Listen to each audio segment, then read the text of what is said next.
ஆன்மீக பெரியோர்கள் அனைவரையும் பணிவுடன் வணங்கி, ஆன்மீகம் அறிவோம் என்ற நம்முடைய குழுவின் ஞாயிறுதோறும் நடக்கின்ற சிந்தனை தொடரில் இன்று நீத்தார் பெருமை என்ற அதிகாரத்தை திரு சீனிவாசன் அவர்கள் சிந்திக்க உள்ளார்கள்.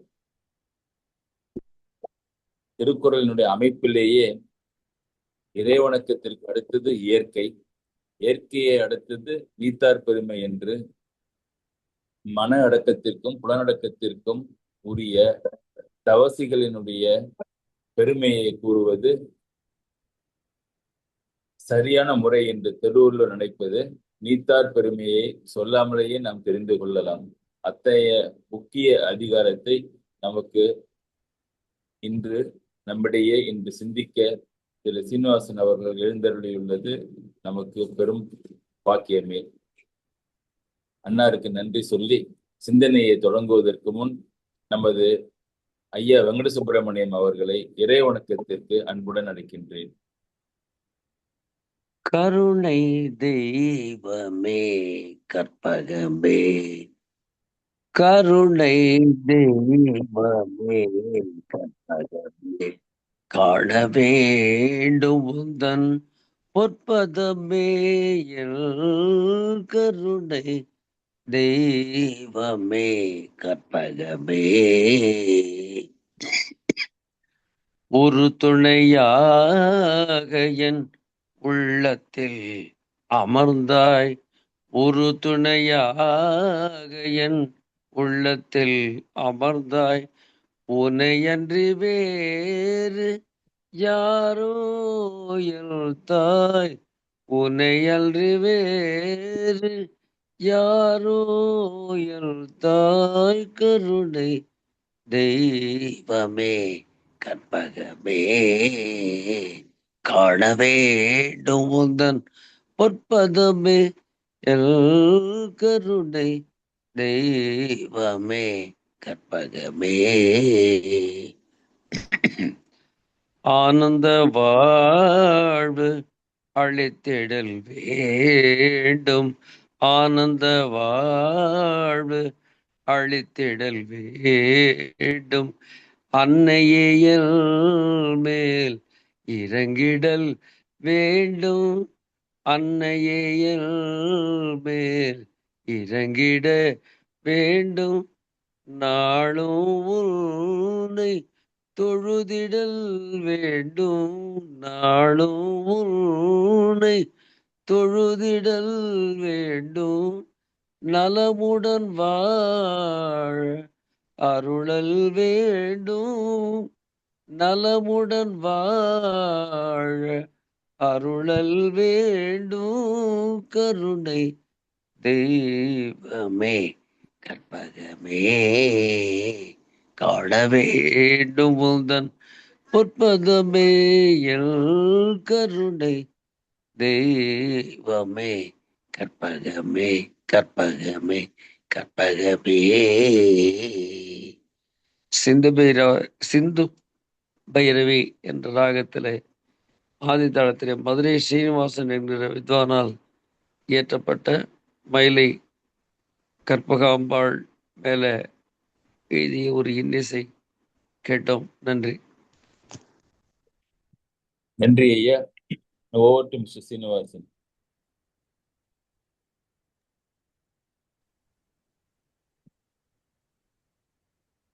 அனைவருக்கும் வணக்கம். பரிமேலழகர் உடைய உரை நுட்பங்கள் அப்படின்னு அந்த வரிசையில நம்ம இன்றைக்கு 5வது சொற்பொழிவு. இந்த சிந்தனையில ஒரு அதிகாரத்தை மட்டும் எடுத்துக்கொண்டு எப்படி பரிமேலழகர் அதற்கு நுட்பமாக உரை காண்கிறார் அப்படின்றதை இன்றைக்கு நம்ம பார்க்க இருக்கிறோம்.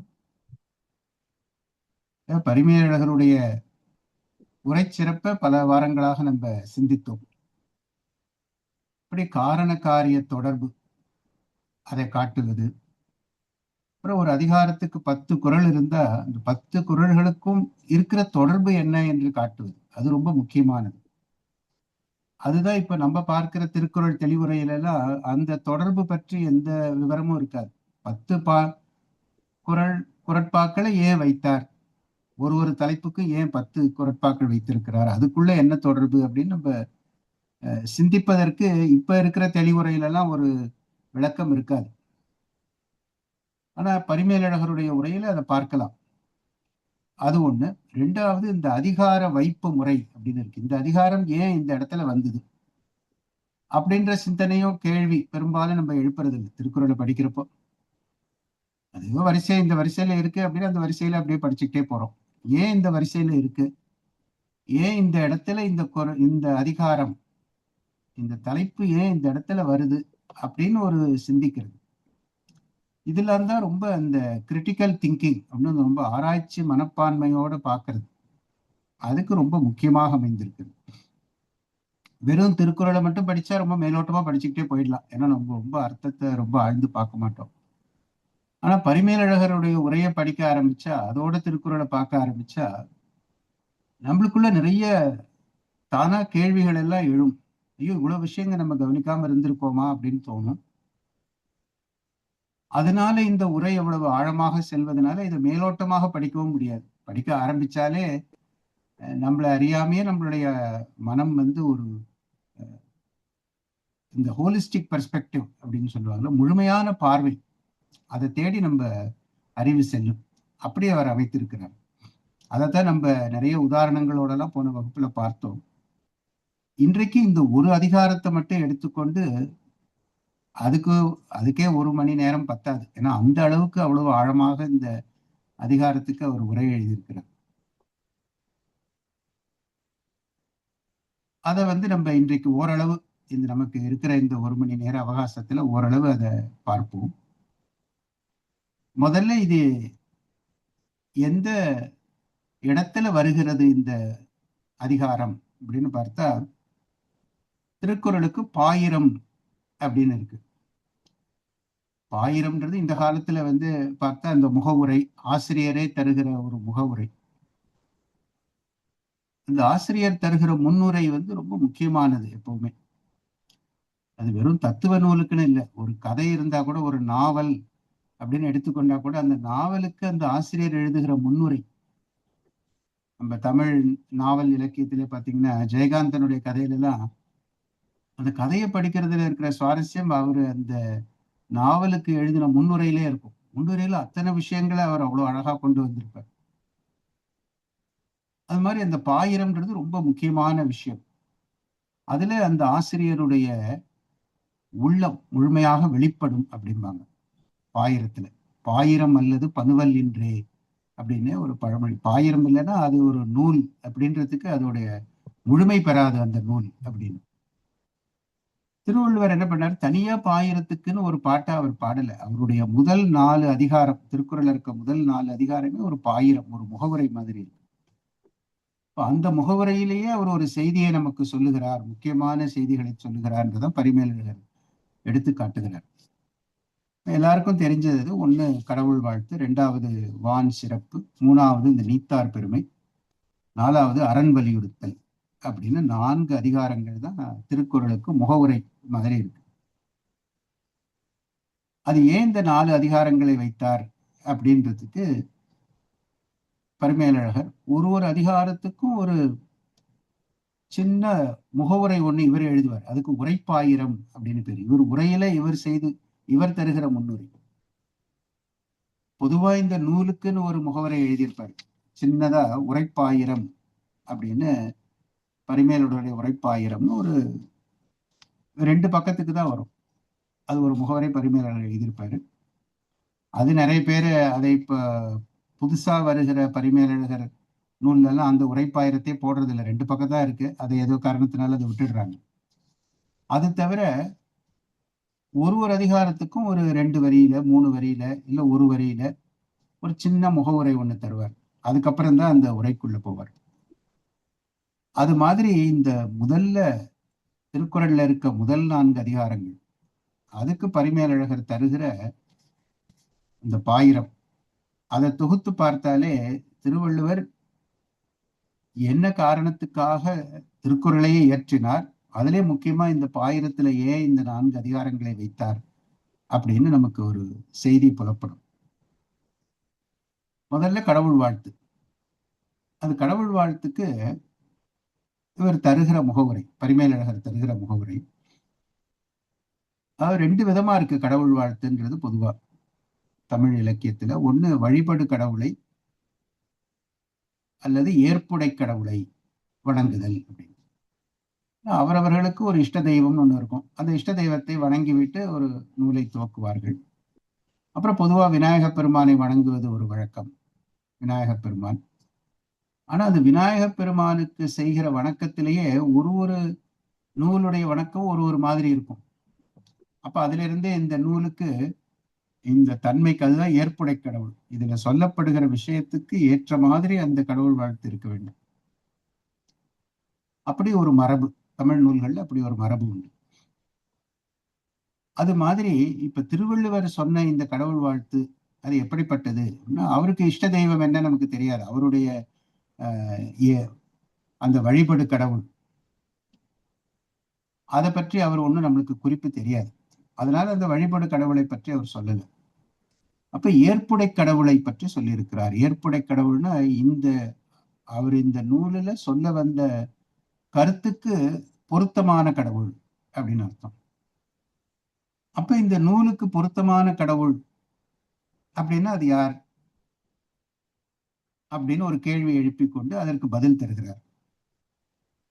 என்னன்னா, திருவள்ளுவர் 3 உறுதி பொருட்களை சொல்ல வருகிறார் அப்படின்றது நூலினுடைய அந்த அமைப்பு பார்த்தாலே தெரியும். திருக்குறள் 3 பால், உப்பால் அப்படின்னு அதுக்கு பேரு, நமக்கு எல்லாருக்கும் தெரியும். அறம், பொருள், இன்பம், 3 உறுதி பொருட்கள். அத நம்ம இதுல புருஷார்த்தம் அப்படின்னு சொல்வது உண்டு. அந்த 3 உறுதி பொருட்களை பற்றி தான் திருவள்ளுவர் பாடியிருக்கிறார்.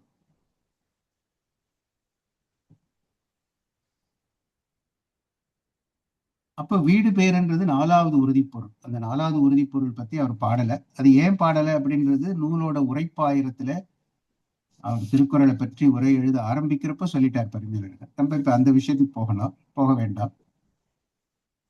இப்ப கடவுள் வாழ்த்துல இவர் என்ன சொல்ல வருகிறார்? 3 உறுதி பொருட்கள் இருக்கு, அறம், பொருள், இன்பம். அந்த 3க்கும் அடிப்படையா இருப்பது பார்த்தீங்கன்னா 3 குணங்கள். அது மனுஷனுக்கு 3 குணங்கள் இருக்குன்னு தெரியும். சத்துவகுணம், ரஜோகுணம், தமோகுணம். அது எல்லாத்துக்கும் இந்த 3 குணம் 3 உறுதிப்பொருளோட சம்பந்தப்பட்டது. அறம் அப்படின்றது சத்துவகுணம், அதோட சம்பந்தப்பட்டது. பொருள் அப்படின்றது ரஜோகுணத்தோட சம்பந்தப்பட்டது. இன்பம், இன்பத்துல ஒரு மயங்கி இருத்தல்ன்றது தமோகுணத்தோட சம்பந்தப்பட்டது. அப்படி 3 குணங்கள். அப்போ 3 குணங்கள் இருக்கிறதுனால நம்ம இந்து மதத்துல 3 கடவுள்கள் அதுவும் இருக்கு. பிரம்மா, விஷ்ணு, ருத்ரன் அப்படின்னு 3 கடவுள்களும் இந்த 3 குணங்களோட சம்பந்தப்பட்டவர்கள். அதனால திருவள்ளுவர் என்ன பண்றாராம்? 3 பொருளையும் கூறலுற்றார்க்கு அம்மூவரையும் வாழ்த்துதல் முறைமையாகலின் இவ்வாழ்த்து அம்மூவருக்கும் பொதுவாக கூறினார் என உணர்க அப்படின்னு. இது கடவுள் வாழ்த்துல யாரை பத்தி திருவள்ளுவர் பாடியிருக்கிறாருன்னு எல்லாரும் ரொம்ப ஆராய்ச்சி எல்லாம் பண்றாங்க. ஆனா முக்கியமா இவர் பரிமேலழகர் என்ன சொன்னார் அப்படின்றத யாரும் ரொம்ப கவனிக்கிறது இல்லை. ரொம்ப ஆழமாக உரை கண்டவர் இவர் தான். அதுல இவர் காரணத்தையும் சொல்றார். 3 கடவுள்களுக்கும் சேர்த்து பொதுவாக, அதாவது மும்மூர்த்திகள் அப்படின்னு சொல்ற அந்த மூவர்களுக்கும் பொதுவாக ஒரு கடவுள் வாழ்த்து எழுதியிருக்கிறார். அந்த மும்மூர்த்திகளை ஏன் இப்படி சொன்னார்னா, அது 3 குணங்கள். அந்த 3 குணங்கள் தான் இந்த 3 அறம்பொருள் இன்பத்துக்கு அடிப்படை. அறம்பொருள் இன்பத்தை பற்றி சொல்ல போவது இந்த நூல்.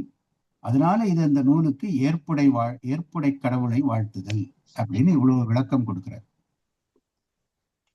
அப்ப இதுல அறம் அது முக்கியமானது அப்படின்னு தெரியுது. ஏன்னா அந்த அறம்பொருள் இன்பம் அப்படின்னு சொல்ற அந்த வரிசையிலே பார்த்தா மற்ற எல்லாவற்றுக்கும் இதுதான் அடிப்படை. பொருள், இன்பம், அது 2த்துக்கும் அறம்தான் அடிப்படையாக இருக்க வேண்டும்ன்றதான் வள்ளுவருடைய கருத்து. உலகத்துல பொருள் சம்பாதிக்கிறதுக்கு எத்தனையோ வழி இருக்கு, இன்பத்தை அடைவதற்கும் பல வழிகள் இருக்கின்றன. ஆனா அறத்தின் மூலமாக பொருளை ஈட்ட வேண்டும். அறத்தான் வருவதே இன்பம் அப்படின்னு வேற சொல்றார் திருவள்ளுவர். அதாவது திருவள்ளுவருடைய நோக்கம் இந்த அறம் தான் எல்லாவற்றுக்கும் அடிப்படையாக இருக்க வேண்டும். அறத்தின் மூலமாக பொருள், அறத்தின் மூலமாக இன்பம். அப்படி இருந்த வீடு பேருன்றது அற வழியில நின்று அது தானாக வரும் அப்படின்றது திருவள்ளுவருடைய கொள்கை. அதனால அவர் வீடு பேரை பற்றி தனியா பாடல. இந்த துறவர இயல்லையே பாடிட்டார் தனியா வீடு பேருன்னு அவர் பாடலாம். அதையும் வந்து பரிமேலழகர் எடுத்து காட்டுகிறார். அப்போ அறம்தான் முக்கியம் அப்படின்றதுனால இந்த கடவுள் வாழ்த்து சொல்றப்பயே ஒரு விதத்துல அறத்துக்கான கடவுள் அவரை பற்றி தான் சொல்லியிருக்கிறார். அறவாழி அந்தணன் தாழ் சேர்ந்தார் கல்லால் அப்படின்னு வருது. அறக்கடவுளாக இருக்கிற அந்த அந்தணன் அப்படின்னு கடவுளை சொல்றதுல இருந்து கடவுள் வாழ்த்திலேயே அறக்கடவுள் அறம் அதுக்கு ரொம்ப முக்கியத்துவம் கொடுத்து பாடியிருக்கிறார். அதுக்கு அடுத்து வான் சிறப்பு வருது. அதுவும் ரொம்ப பொருத்தமானது. ஏன்னா இயற்கையை அவர் வழிபடுகிறார், இயற்கையை புகழ்கிறார்னு. ஆனா அதுக்கும் காரணத்தை வந்து பரிமேலழகர் சொல்றாரு. இயற்கையை ஏன் சிறப்பித்து சொல்லுகிறார்னா, அந்த கடவுளது ஆணையால் உலகமும் அதற்கு உறுதியாகிய அறம்பொருள் இன்பங்களும் நடத்தற்கு ஏதுவாகிய மழையினது சிறப்பு கூறுதல். அப்ப கடவுளுடைய திட்டம், அவருடைய நோக்கம் என்னன்னா, இந்த உலகத்துல அறம்பொருள் இன்பங்கள் அது நடைபெற வேண்டும், அது மூலமாக இந்த உயிர்களுக்கு நன்மை பிறக்க வேண்டும் அப்படின்றது அவருடைய திட்டம், அவருடைய ஆணை. அதனால இந்த உலகம், இந்த அறம்பொருள் இன்பங்கள்லாம் நடப்பதற்கு ரொம்ப முக்கியமாக இருப்பது இந்த மழை. அதோட காரணம் எல்லாம் இந்த வான் சிறப்புல பார்க்கிறோம். அப்ப இங்கேயும் அடிப்படை வந்து அறமாகத்தான் இருக்கிறது. கடவுள் வாழ்த்திலையும் அடிப்படை அறம். இயற்கை வான் சிறப்பு பற்றி சொல்றப்பையும் அறம், அறம்னா தர்மம். அந்த அறத்துக்கு அடிப்படையாக மழை இருக்கிறது அப்படின்னு. அத நம்ம ஞானசம்பந்தர் அவருடைய அந்த திருப்பாசுரம்னு சொல்ற அந்த பதிகத்துல சமணர்களை வென்ற அந்த பதிகம் புனல்வாதம் அப்படின்னு சொல்லுவாரு. அதுல புனல வைகையில வந்து எதிர்த்து சென்றது அந்த பதிகம். அதுல வாழ்க அந்தணர் வானவர் ஆனினம் வீழ்க தன்புனல் வேந்தனும் ஓங்குக ஆழ்க தீயதெல்லாம் அரண்நாமமே சூழ்க வையகமும் துயர்தீர்கவேன். அதுல அந்த அறத்துக்கு அடிப்படையாக இருப்பதையெல்லாம் அவர் சொல்லியிருக்கிறார். அதுல மழை ரொம்ப முக்கியமானது. வீழ்க தன்புனல் அப்படின்னு சொன்னதுன்னா அது இருந்தாதான் அந்த அறம் தழைக்கும் அப்படின்னு. அப்படி இந்த 2வது அதிகாரத்துக்கும் அறம் தான் முக்கியம். இப்ப 3வது அதிகாரம் நீத்தார் பெருமை. நீத்தார் அப்படின்னா நம்ம இப்ப பொதுவா நீத்தார்னா உயிர் நீத்தவர்கள், அவங்களதான் நீத்தார் கடன் அப்படின்னா நீத்தார் காரியம் அப்படின்லாம் பண்றோம். ஆனால் நீத்தார்னா நமக்கு தோன்றது உயிர் நீத்தவர்கள் அப்படின்னு, உயிர் விட்டவர்கள் அப்படின்னு. ஆனா இங்க நீத்தார் அப்படின்னா முற்றத் துறந்த முனிவரது பெருமை கூறுதல் அப்படின்னு அதுக்கு ஒரு டெஃபனேஷன் கொடுக்கிறது. அப்ப நம்மளுக்கு உடனே ஒரு கேள்வி வரும், ஏன் இந்த முற்றத் துறந்த முனிவரது பெருமை, துறந்தவர்கள் பெருமை ஏன் இங்க சொல்லணும்? ஏன்னா பின்னாடி ஒரு அதிகாரம் வரப்போகுது, துறவர இயல்னு. அதுல அந்த துறவர இயல்னே ஒரு அதிகாரம், அது ஒரு பகுதி, அதுக்குள்ள நிறைய அதிகாரங்கள், அதுல துறவுன்னு ஒரு அதிகாரம், அதெல்லாம் வரப்போகுது. ஏன் தனியா அதை எடுத்து முன்னாடியே இங்க சொல்லணும் அப்படின்னா அதுக்கு காரணம், அந்த அறமுதற் பொருள்களை உலகிற்கு உள்ளவாறு உணர்த்துவார் அவர் ஆகலின் இது வான் சிறப்பின் பின் வைக்கப்பட்டது. அறத்துக்கு கடவுளாக இருக்கிறான், அவன்தான் முழுமுதற் பொருள். அவன் அந்த அறத்தை செலுத்துவதற்காக மழையை பெய்ய வைக்கிறான், அதனால வான் சிறப்பு. இப்ப அந்த அறம் இப்படிப்பட்டது அப்படின்னு இந்த உலகத்துல இருக்கிறவர்கள் எல்லாம் தெரிந்து கொள்ள வேண்டும்னா அது இந்த முற்றத் துறந்த முனிவர்களால தான் முடியும். பற்று வைத்திருக்கிறவர்களால இதுதான் தர்மம்னு தெளிவா சொல்ல முடியாது. ஏன்னா அவர்கள் பற்று இருக்கிறதுனால அதுல ஒரு பார்ஷியாலிட்டி, ஒரு பயஸ் அதெல்லாம் தானா வந்துவிடும். அதனால முற்றத் துறந்த முனிவர்கள் தான் தர்மம் வந்து ரொம்ப சூக்ஷ்மமானது அப்படின்னு நம்ம இதுல சொல்வார்கள். அது ரொம்ப நுட்பமானது புரிந்து கொள்வதற்கு. அதனாலதான் இன்னி வரைக்கும் இந்த உலகத்துல எது தர்மம் எது அதர்மம்ன்றது ஒரு சண்டை சச்சரவு, ஒரு பிணக்கு, அதெல்லாம் இருந்துகிட்டே தான் இருக்கும். இது தர்மமா, இது தர்மம், இது உன்னோட பார்வையில தர்மம், என்னோட பார்வையில தர்மம் இல்லை அப்படின்னு சொல்லலாம். நீ தான் இதை அதர்மமா பாக்குற, எனக்கு இது தர்மம் தான் அப்படின்னு. சாப்பிடுற விஷயத்திலிருந்து எல்லா விஷயத்திலேயும் அது உண்டு. அதனால இவர் என்ன சொல்றாரு, அந்த சங்கடம் உலகத்துக்கு இருந்துகிட்டே இருக்கும். அப்ப அதுக்கு வந்து ஒரே பிரமாணம், அவங்களுக்கு அத்தாரிட்டி யாருன்னு பார்த்தா இந்த முற்றத் துறந்த முனிவர்கள். அவர்கள் தான் இந்த அறமுதற் பொருள்களை உலகத்திற்கு உள்ளவாறு உணர்த்துவார்கள். அவர் ஆகலின் இது வான் சிறப்பின் பின் வைக்கப்பட்டது அப்படின்னு இது 3வது அதிகாரம். அப்புறம் 4வது அதிகாரம், இந்த பாயிரத்துல கடைசி அதிகாரம், அரண் வலியுறுத்தல். இதுல பேரே ரொம்ப தெளிவா சொல்லிட்டார், அரண் வலியுறுத்தல். மற்ற 3த்திலே மறைமுகமா இருந்தது அறம்ன்ற சொல். அதாவது கடவுள் வாழ்த்து, வான் சிறப்பு, நீத்தார் பெருமைலாம் மறைமுகமா இருந்தது. இப்ப 4வது அதிகாரத்துல அரண் வலியுறுத்தல். அதாவது இந்த பெயரை பார்த்தாலே நமக்கு அதோட இது தெரியுது. அறத்தை வலியுறுத்துகிறார், அறத்தினுடைய பெருமையை சொல்லுகிறார். లేదు எல்லாரும் கொஞ்சம் மைக்கை ஆஃப் பண்ணிட்டீங்கன்னா நல்லா இருக்கும். All the listeners please ensure that your mic is off. Trichy அப்படியே చెప్పి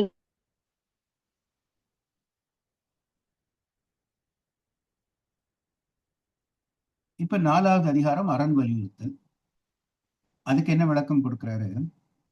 அம்முனிவரால் உணர்த்தப்பட்ட அம்மூன்றனுள் ஏனை பொருளும் இன்பமும் போலாது அரண் இம்மை மறுமை வீடு என்னும் மூன்றனையும் பயத்தலான் அவற்றின் வலியுடைத்து என்பது கூறுதல் அப்படின்னு. அதுல இருந்து என்ன தெரியுதுன்னா, இந்த முதல் அதிகாரத்துல, இதுக்கு முன்னாடி அதிகாரத்துல நீத்தார் பெருமை, அதுல அறத்தை பற்றி மட்டும் இல்ல, பொருள் இன்பம் பற்றி கூட இந்த முற்றும் துறந்த முனிவர்கள் நிறைய விஷயங்களை நமக்கு சொல்லுவார்கள், நுட்பங்களை எல்லாம். அப்படி அவர்கள் சொல்வதில் ரொம்ப முக்கியமாக இருப்பது அரண். அதனால அந்த அறத்தினுடைய வலிமையை பற்றி சொல்லுகிறார் அப்படின்னு. அதுல இருந்து நீத்தார் பெருமையில நம்ம தெரிந்து கொள்ள வேண்டியது, இந்த முற்றும் துறந்த முனிவர்கள், அவர்களை தான் நம்ம ரிஷிகள், ஞானிகள், மெய்ஞானிகள் இப்படி எல்லாம் சொல்றோம். அவர்கள் அறத்தை பற்றி மட்டும் சொல்லவில்லை, இந்த உலகத்துல எப்படி பொருள் ஈட்டுவது, எப்படி இன்பத்தை அனுபவிப்பது, எல்லாத்துக்கும் வழிகாட்டுகிறவர்களாக இருக்கிறார்கள். அப்படி அவங்க சொல்றதை நம்ம ஏன் ஏத்துக்கணும் அப்படின்னு கேள்வி கேட்கிறவங்க கேட்கலாம். அவங்க எல்லாத்தையும் காரண காரியத்தோட ஒரு லாஜிக்கலா, இதனால இது செய்ய வேண்டும், இதனால இது செய்யக்கூடாது அப்படின்னு ஒரு தெளிவோடு அதையெல்லாம் சொல்லுகிறார்கள். அதனால அவர்களுடைய பெருமை அதை பாயிரத்துல வைத்திருக்கிறார் வள்ளுவர்னு முதல்ல பரிமேலழகர் அதை சுட்டி காட்டுகிறார். அதுக்கப்புறம் இந்த அதிகாரத்துக்குள்ள நம்ம போவோம். முதல் 3 குறட்பாக்கள், அதாவது 20, 21, 22, 23, அது 3 குறள்லையும் பார்த்தா அந்த பெருமை பெருமை பெருமை என்ற சொல் வரும். ஏன்னா அதிகார தலைப்பிலேயே அது இருக்கு, நீத்தார் பெருமை அப்படின்னா நம்ம இந்த முற்றும் துறந்த முனிவர்கள் அது பெருமை, அதை ஞாபகம் வச்சுக்கணும். அந்த பெருமையை பற்றி முதல் 3 பாட்டிலையும் சொல்றார். அதுக்கு என்ன பரிமேலழகர் தொகுத்து உரை சொல்லுவார். இந்த 3 குறட்பாக்களையும் சேர்த்து என்ன சொல்றார்? இவை 3 பாட்டாலும் நீத்தார் பெருமையே எல்லா பெருமையினும் மிக்கது என்பது கூறப்பட்டது. உலகத்துல நிறைய பெருமையான விஷயங்கள் எல்லாம் இருக்கு, ஆனா இதுல இந்த நீத்தார் பெருமை அதுதான் ரொம்ப சிறந்தது அப்படின்னு அதை பற்றி சொல்லுகிறார். அதுக்கப்புறம் 24, 25, 26, 27 4 பாட்டு. இந்த 4 பாட்டுல ஏன் துறந்தவர்களுடைய பெருமை சிறந்தது? இந்த காலத்துல எல்லாம் கேள்வி கேட்கலாம், எல்லாத்தையும் ஒத்துக்க மாட்டோம். அதனால ரிஷிகளுடைய பெருமை, முனிவர்களுடைய பெருமை அது ரொம்ப உயர்ந்தது, நான் ஏன் ஒத்துக்கணும்? அவங்க பெருமை தான் சிறந்ததுன்னு ஏன் ஏற்றுக்கொள்ள வேண்டும்னா, அதுக்கு ஒரு 4 பாட்டுல அவர்களுடைய பெருமைக்கு காரணம் என்ன அப்படின்னா அவர்கள் இருக்கிற நிலைமை, அவர்களுடைய நிலைமையை பற்றி இந்த 4 பாடல்ல விளக்குறார். அப்ப முதல் 3 பாட்டு அந்த அவர்களுடைய பெருமையை சொல்லுது. அடுத்த 4 பாட்டு அவர்கள் பெருமைக்கு காரணம் என்ன, அவர்களுடைய நிலை எப்படிப்பட்டதுன்னு சொல்லுவது, அது ஒரு 4 பாட்டு. அதுக்கப்புறம் அடுத்த 2 குறட்பாக்கள்ல 28, 29 அதுல அந்த முனிவர்களுடைய ஆணை, ஏன்னா அவங்க சொன்னதெல்லாம் ஒரு ஆணை மாதிரி. இப்ப எப்படி நம்ம எதுவா இருந்தாலும் இந்த கான்ஸ்டிடியூஷனே எல்லாரும் சேர்ந்து எழுதினதான். ஒரு மனிதன், ஹியூமன், இந்த எல்லா இடத்துல சொல்ற சட்டம், அந்த அரசியல் சாசனம், அதெல்லாம் ஒரு மனிதர்களால சேர்ந்து உருவாக்கப்பட்டதுதான். அது ஏதோ தேவ தூதனால அனுப்பப்பட்டது இல்லையே.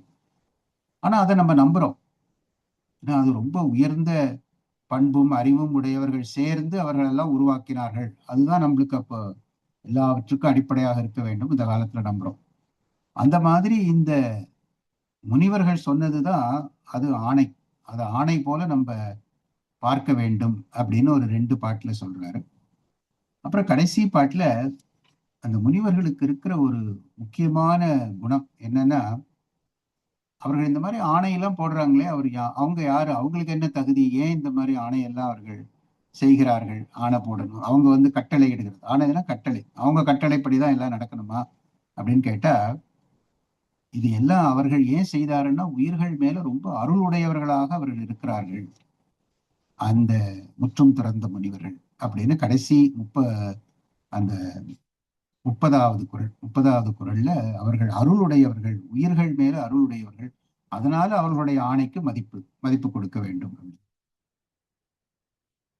இப்படி இந்த 10 குறட்பாக்களையும் இந்த மாதிரி முதல் 3 குறட்பாக்கள் ஒரே கருத்து, அடுத்த 4 குறட்பாக்கள் இன்னொரு கருத்தை சொல்லுகின்றன. அதுக்கப்புறம் அடுத்த 2 குறட்பாக்கள் ஒரு கருத்து, கடைசியா ஒரு குறட்பாக்கள்.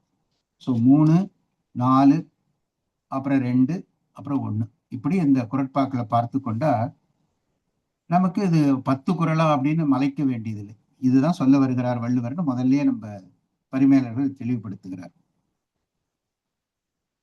அப்புறம் இந்த முதல் சொல்லுகிற 3 குறட்பாக்களை பார்ப்போம். பெருமை பெருமை பெருமை அப்படின்னு 3 குறள்லையும் அந்த பெருமையை பற்றி வருகிறது.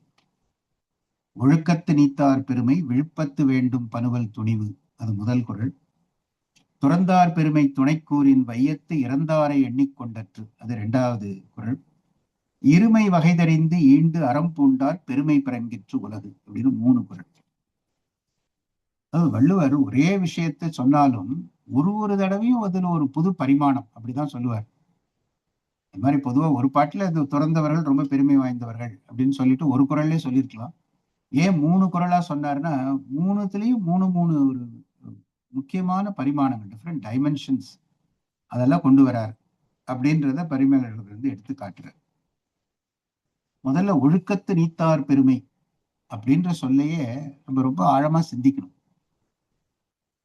ஆனா நம்ம வழக்கமா பார்க்கிற குறட்பாக்கள் தெளிவுரையெல்லாம் பார்த்தா அது இருக்காது. ஒழுக்கத்து நீத்தார் பெருமைனா ஒழுக்கத்துல இருந்து கொண்டு துறவரத்தை மேற்கொண்டவர்கள் அப்படின்னு இருக்கும். நேரடியா இந்த வார்த்தையை பார்த்து அது கொஞ்சம் குழப்பமா கூட இருக்கும். ஒழுக்கத்தை நீத்தார் பெருமைனா அப்ப ஒழுக்கத்தை நீத்தவர் பெருமை அப்படின்னு கூட யாராவது சரியா தமிழ் இலக்கணம்லாம் ரொம்ப தெரியலன்னா ஒழுக்கத்தை நீத்தவர் பெருமை அப்படின்னு கூட படிச்சிடலாம். தெளிவுரையில என்ன சொல்றாங்க, ஒழுக்கத்திலே நின்று துறந்தவர்கள் பெருமை அப்படின்னு சொல்லிடுறாங்க. அது என்ன அப்படின்னா என்ன அப்படின்றது பரிமேலழகர் விளக்குறார். தமக்குரிய ஒழுக்கத்தின் கண்ணே நின்று துறந்தாரது பெருமை, விழுமிய பொருள்கள் பலவற்றுள்ளும் இதுவே விழுமியது என விரும்பும் நூல்களது துணிவு. வள்ளுவரே எப்போ நிறைய இப்படி நூல்களில் இப்படி சொல்லப்பட்டிருக்கின்றன அப்படின்லாம் சொல்லுவார். அப்படின்னா என்ன அதுல இருந்து நம்ம புரிந்து கொள்ளலாம்னா, அப்ப அவர் காலத்துக்கு முன்பு நிறைய அறநூல்கள்லாம் இருந்திருக்கு. இதுதான் தமிழ்ல நமக்கு கிடைத்திருக்கிறது தான்றதுனால இதுதான் உலகத்திலே முதல் அறநூல்னு சொல்ல முடியாது. அதுக்கு முன்னாடி நிறைய அறநூல்கள் அதெல்லாம் இருந்திருக்கு. அதனால அதெல்லாம் நிறைய இடத்துல ரெஃபர் பண்ணுவார் வள்ளுவர். இப்போ பகுத்துண்டு பல்லுயிர் ஒம்புதல் நூலோர் தொகுத்தவற்றுள் எல்லாம் தலை, அங்கேயும் சொல்லியிருப்பார். நிறைய அறநூல்கள் எல்லாம் தொகுத்து சொல்லி இருக்கிறது, அதுல இது முக்கியமான அறம்னு சொல்றாரு. அதே மாதிரி இங்கேயும் பனுவல் துணிவு, பனுவல்னா நூல்கள், இந்த நூல்கள்லாம் நிறைய விஷயங்களை, உயர்ந்த விஷயங்களை சொல்லியிருக்கு. அதுல ரொம்ப சிறந்ததுன்னு பார்த்தா இந்த ஒழுக்கத்தின் கண்ணே நின்று துறந்தவர்களது பெருமை அப்படின்னு சொல்றாரு. இப்ப இந்த ஒழுக்கத்தின் கண்ணே நின்று துரத்தல்னா என்ன அப்படின்னு பரிமேலழகர் அதுக்கு ஒரு நீண்ட விளக்கம் எழுதியிருக்கிறார். அது நமக்கு ரொம்ப முக்கியமானது இந்த காலத்துக்கு. அதுல அவர் என்ன சொல்றாரு, எல்லாருக்கும் ஒரு விதமான வாழ்க்கை அமைந்திருக்கிறது, எல்லாருக்கும் ஒரு துறையில இருக்கும். அது நம்ம செய்கிற தொழிலை வைத்து நமக்கு ஒரு டாக்டர் ஒருத்தர் இருக்கிறாரு, இன்ஜினியர், இல்ல அக்கௌண்டன்ட், இந்த மாதிரி இந்த உலகத்திலே எத்தனையோ துறைகள், எப்படியோ எல்லாரும் நம்ம வாழ்க்கையை நடத்தி கொண்டிருக்கிறோம் ஒரு துறையில. இதுல பரிமேலழகர் வரிசையா ஒரு படிநிலைகள் அப்படி சொல்றாரு. அந்தந்த துறைக்குன்னு அதுக்குன்னு ஒரு ஒழுக்கம் இருக்குல்ல. இப்போ ஒரு மருத்துவர் அப்படின்னா அந்த துறைக்குன்னு அவருக்குன்னு ஒரு ஒழுக்கம் இருக்கு. இந்த மாதிரி நின்று ஒரு அறவழியில, இந்த இடத்துல ஒழுக்கம்னா அறவழி, எதுவா இருந்தாலும் அறவழியில செய்ய வேண்டும். எந்த வேலையா இருந்தாலும் அது தர்மத்தின் அடிப்படையில இருந்து செய்ய வேண்டும். அப்படி செய்ய என்ன நடக்கும் அப்படின்றத பாடுறார் பரிமேலழகர், எழுதுறார் வரிசையா. அறம் வளரும், அறம் வளர பாவம் தேயும், பாவம் தேய அறியாமை நீங்கும், அறியாமை நீங்க நித்த அனித்தங்களது வேறுபாட்டு உணர்வும் இம்மை மறுமை இன்பங்களின் உவர்ப்பும் தோன்றும். அவை தோன்ற வீட்டின் கண் ஆசை உண்டாகும். அது உண்டாக பிறவிக்கு காரணமாகிய பயனில்லாத முயற்சிகள் எல்லாம் நீங்கி வீட்டிற்கு காரணமான யோக முயற்சி உண்டாகும். அது உண்டாக மெய்யுணர்வு பிறந்து புறப்பற்று ஆகிய எனது என்பதும் அகப்பற்று ஆகிய யான் என்பதும் விடும். ஆதலான் இவ்விரண்டு பற்றையும் இம்முறையே உவர்த்து விடுதல் என கொள்க அப்படின்னு இந்த ஒழுக்கத்து நீத்தார்ன்றதுக்கு இவ்வளவு ஒரு நீண்ட விளக்கம். அது நீண்ட விளக்கம் இல்லை, நமக்கு ஒரு அறிவுரை சொல்ற மாதிரியே இருக்கு. எப்படி நம்ம வாழ்க்கையை நடத்த வேண்டும், நீ எந்த துறையில எந்த இடத்துல எப்படி இருந்தாலும் செய்ய வேண்டியது முதல்ல இந்த அற நெறிப்படி செய்ய வேண்டும். அப்படி செய்ய செய்ய நம்மளுடைய பாவம் எல்லாம் தேயும். பாவம் தேய தேய இந்த அறியாமை நீங்கி அப்ப கொஞ்சம் அறிவு விளக்கம் பெறும்.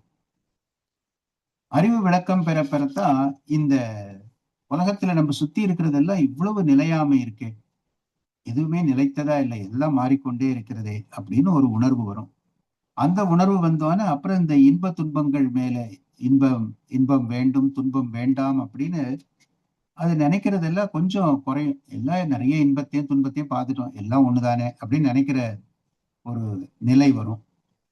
அதுக்கப்புறம் இதுல இருந்து முழுமையாக விடுபட வேண்டும் அப்படின்னு ஒரு வேட்கை, அதுதான் வீடு பேரு அது வரும். அது வீட்டின் கண் ஆசை. அப்ப அந்த வீடு பேரு மேல ஆசை வந்ததுன்னா அப்ப அதுக்கு நம்ம ஏதாவது பண்ணணும். அந்த வீடு பேருக்கு என்ன பண்ணணும்னா, இப்ப இந்த உலகத்துல இது வரைக்கும் பண்ணிட்டு இருந்தது, ஏன்னா நம்ம தேவையானதை தேடி ஓடிட்டு இருந்தோம், அதையே பண்ணிட்டு இருந்தா அந்த வீடு பேரு கிடைக்காதுன்னு தெரியும். அதான் பயனில்லாத முயற்சிகள். அந்த பயனில்லாத முயற்சிகள் எல்லாம் நீங்கும். அந்த பயனில்லாத முயற்சிகள் போயிடுச்சுன்னா கொஞ்சம் மெய்யுணர்வு பிறந்து எல்லாத்தையும் நான் எனதுன்னு சொல்லிக்கிட்டே இருந்தேன். அதுதான் அகப்பற்று புறப்பற்று. அது விடும். அப்படி விடுவதற்கு தான் இந்த துறவுன்னு பேரு. அதனால இதை ஒழுக்கத்து நீத்தார் அப்படின்னு சொல்றாரு.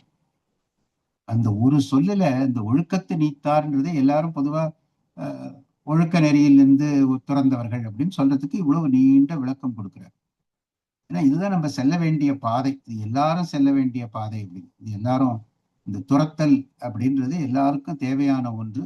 இந்த மாதிரி இந்த வழியில செல்ல வேண்டும்ன்றதுனாலதான் இது விழுப்பத்து வேண்டும் பணுவல் துணிவு, இதுதான் எல்லாவற்றிலும் சிறந்தது அப்படின்னு வள்ளுவர் சொல்லுகிறார். இல்லாட்டி ஏன் இந்த பெருமைதான் எல்லாவற்றிலும் சிறந்ததுன்னா இதுதான் இந்த வீடு பேரு, இந்த லிபரேஷன். மற்றதெல்லாம் நம்மளை கொண்டு போய் ஏதோ ஒரு பந்தத்துல மாட்டி விடுவது, இதுதான் அதுல இருந்து நம்மளை விடுபட வைப்பது. அதனால இது முக்கியம் அப்படின்னு சொன்னாருன்னு இதுக்கு ஒரு விளக்கம். அப்புறம் அடுத்து திருவள்ளுவர் சொல்றது ஒரு அழகான உவமை. அந்த உவமைகளையே நம்ம திருக்குறள் படிச்சவங்களுக்கு எல்லாம் தெரியும், எவ்வளவு வித்தியாசமான உவமைகள் எல்லாம் மனசுல பதிகிற மாதிரி ஒரு உவமைகள் எல்லாம் சொல்லி இருக்கிறாரு. அவர் சொன்ன உவமைகள் தான் பின்னாடி எல்லாரும் வேற வேற விதத்துல எல்லாம் கையாண்டு இருக்கிறாரு இலக்கியத்துல. இங்க துறந்தார் பெருமை, இப்ப முதல்ல நீத்தார் பெருமைன்னு சொல்லிட்டாரு, மறுபடியும் அந்த துறந்தார் பெருமையை என்ன சொல்ல வர்றாரு? துறந்தார் பெருமை துணைக்கூறின் வையத்து இறந்தாரை எண்ணிக்கொண்டற்று. இந்த உலகத்துல எத்தனை பேர் இது வரைக்கும் இறந்து போயிருக்கிறார்கள் அப்படின்னு கேட்டா அதுக்கு கணக்கே இல்லை. அது இன்ஃபினிட்டி அப்படின்னு சொன்ன, அளவில்லாததுக்கு அப்படிதான் சொல்லணும். இது வரைக்கும் இத்தனை பேர் இறந்து போயிருக்கிறார்கள் எப்படி சொல்ல முடியும்? அது ஒரு பெரிய பட்டியலா இருக்கும். அப்ப அளவில்லாததுன்னு பட்டதுன்னு சொல்லணும்னா இந்த உலகத்துல இத்தனை பேர் இறந்து போயிருக்கிறாருன்னு சொல்லணும். அந்த மாதிரி சொல்ல முடியாது. அப்ப அதனால துறந்தவர்கள் பெருமையை சொல்ல முடியாது. இந்த மாதிரி துறந்தவர்களை பற்றி ஒரு வித்தியாசமா வள்ளுவர் சொன்ன ஓமை. இதை பின்னாடி சைவ சித்தாந்தத்துல திருவருட்பயன் அப்படின்னு ஒரு நூல் இருக்கு, 100 குறட்பாக்கள். உமாபதி சிவம்னு ஒரு பெரிய ஞானி, அவர் எழுதினது. திருக்குறளுடைய தாக்கத்தினால அவர் என்ன பண்ணாரு, அந்த ஒரு தத்துவ நூலை குறட்பாவா எழுதி வச்சிருக்கிறார். அதனால திருக்குறளுக்கு அப்புறம் அந்த மாதிரி ஒரு விரிவான ஒரு குறட்பாவில் அமைந்த நூல், அது ரொம்ப முக்கியமான நூல். இன்னைக்கும் சைவ சித்தாந்த சாத்திரங்கள்ல இருக்க முக்கியமான நூல் ஒண்ணு. அதனால எல்லாரும் இன்னைக்கும் அது அடிப்படை நூல் சைவ சித்தாந்தம். அதுல இந்த மாதிரி ஒரு குறளை பாடி இருக்கிறார் உமாபதி சிவம். என்ன சொல்றாரு? இந்த உயிர்கள் எல்லாம் எப்படிப்பட்டவைன்னு சொல்றதுக்கு அவர் ஒரு உதாரணம் சொல்றார். முதல்ல இந்த உயிரினங்களை எல்லாம் ரெண்டா பிரிக்கிறார். இந்த உயிர்களை எல்லாம் இப்ப பொதுவா நமக்கு என்ன ஈடுபாடு இருக்கோ அதுபடிதான் அந்த உலகத்தை பிரிப்போம். இப்ப எனக்கு கவிதையில ரொம்ப ஆர்வம் இருக்கு அப்படின்னா அந்த உலகத்தை நான் எப்படி பார்ப்பேன்னா, கவிதையில ஆர்வம் உள்ளவர்கள், கவிதையில ஆர்வம் இல்லாதவர்கள் அப்படின்னு நம்ம பார்க்க முடியும். அது என்னுடைய பார்வையில். இன்னொருத்தருக்கு சங்கீதத்துலதான் ரொம்ப ஈடுபாடுன்னா, சங்கீதத்துல ஈடுபாடு உடையவர்கள், இசையில ஈடுபாடு இல்லாதவர்கள் அப்படின்னு பார்க்கலாம்.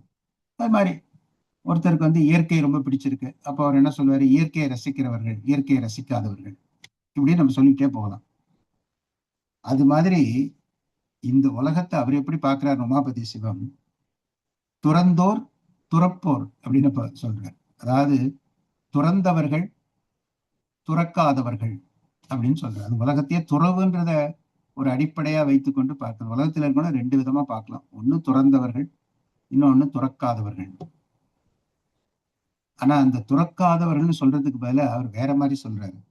துறந்தோர் துறப்போர் அப்படின்னா என்ன சொல்றாரு, துறந்தவர்கள் துறக்க போகிறவர்கள் அப்படின்ட்டு. ஏன் துறக்க போகிறவர்கள்னா வீடு பேர் அடையிறதுக்கு ஒரு வழியே கிடையாது. இப்ப யார் வேணாலும் சொல்ல, எனக்கு துறவுல எல்லாம் நாட்டமே இல்லை அப்படின்னு. ஆனா எப்படியும் அந்த வழிக்கு வந்துதான் ஆகணும். எப்படின்னா ஒரு ஊர்ல இருந்து இன்னொரு ஊருக்கு போறப்ப அந்த ஹைவே பிடிச்சுதான் ஆகணும். நம்ம வழியில எங்கெங்கயோ சுத்தி சுத்தி போனாலும் திருப்ப அந்த ஹைவேல வந்துதான் அந்த ஊருக்குள்ள நுழைய முடியும். அந்த மாதிரி இந்த துறவு இல்லாம யாராலும் வீடு பேர் அடைய முடியாதுன்றதுனால துறந்தோர் துறப்போர், துறந்தவர்கள் துறக்கப் போகிறவர்கள். இது எதுக்கு சொன்னேன்னா அவர் அதற்கு கூறுகிற உதாரணம் எப்படி இருக்குன்னா, இப்ப இந்த வள்ளுவர் சொன்னது மாதிரியே இருக்கு. பிறந்த நாள் மேலும் பிறக்கும் நாள் போலும் துறந்தோர் துறப்போர் தொகை. இந்த துறந்தோர் துறப்போர்கள் எப்படி இருக்கிறாருன்னா, இதுவரைக்கும் எத்தனை நாள் இந்த உலகத்துல வந்திருக்கும், இனிமேல இன்னும் எத்தனை நாள் வரப்போகுது. ஏன்னா டைம் இன்ஃபினிட் அப்படின்னு சொல்றோம். இங்க வள்ளுவர் ஒரு நம்பரை சொன்னார். அதாவது இதுவரைக்கும் இறந்தவர்கள் எத்தனை பேர்னா அது ஒரு இன்ஃபினிட் நம்பர். அதே மாதிரி இவர் காலத்தை பற்றி சொல்லுகிறார். காலமும் இன்ஃபினிட். அதாவது இதுவரைக்கும் இத்தனை நாள் இந்த உலகத்துல போயிருக்கு, இனி இத்தனை நாள் வரப்போகுதுன்னு யாரால சொல்ல முடியும். அது மாதிரி இந்த துறப்பவர்கள் துறந்தவர்கள் உலகத்துல இருக்கிறவங்கள ரெண்டா பிரிக்கிறார். இதெல்லாம் இந்த வள்ளுவர் சொன்ன ஊமையினுடைய தாக்கம். இன்ஃபினிட்டிக்கு அப்படி ஒரு அழகான ஊமை சொல்லியிருக்கிறார். இதுக்கு ரொம்ப சுருக்கமா தான் பரிமேலழகர் உரை சொல்லியிருக்கிறார், துறந்தார் பெருமை. அப்புறம் இப்ப 3வது குறள் மறுபடியும் அதுல இந்த துறவிகளுடைய பெருமை. இருமை வகை தெரிந்து ஈண்டு அறம் பூண்டார் பெருமை பிறங்கிற்று உலகு. இந்த இடத்துல இருமை அப்படின்னு சொன்ன 2 விதமான விஷயங்கள், அதனுடைய வகையை தெரிந்து கொண்டு அறத்தை பூண்டவர்கள், அதாவது இந்த துறவரத்தை மேற்கொண்டவர்கள், அவர்களுடைய பெருமை தான் இந்த உலகத்துல ரொம்ப உயர்ந்த பெருமையாக இருக்கிறது அப்படின்னு சொல்றாரு. இப்ப இதுலயும் இருமை அப்படின்னு சொல்லிட்டு நிறுத்திட்டார். அது என்ன இருமைன்னு அவர் சொல்லல. அதனால என்ன பண்றாங்க, உரையாசிரியர்கள் அவங்களுக்கு தோன்றதெல்லாம் எழுதி வைக்கிறாங்க. சில பேர் என்ன சொல்றாங்க, இல்லறம் துறவரம், அது ரெண்டுத்துல துறவரம் தான் பெஸ்ட்ன்னு யாரு தேர்ந்தெடுக்கிறார்களோ அப்படின்னு. இதெல்லாம் ரொம்ப மேலோட்டமாக எழுதப்பட்ட உரை. இவர் என்ன சொல்ற, பாய் பண்ண வச்சிருக்கு, பெரம்பலூர் இருக்கிற பாய் பண்ண வச்சிருக்கு, அதோட சுத்ததான் வேலை. அந்த அதுக்கு முன்னாடி வச்சிருந்தான், அதெல்லாம் கழட்டி விட்டான். இப்ப ஆனா இது ஒரு பொண்ணா இருந்தா பரவாயில்ல, ஒரு அவரே டபுள் இருக்கு.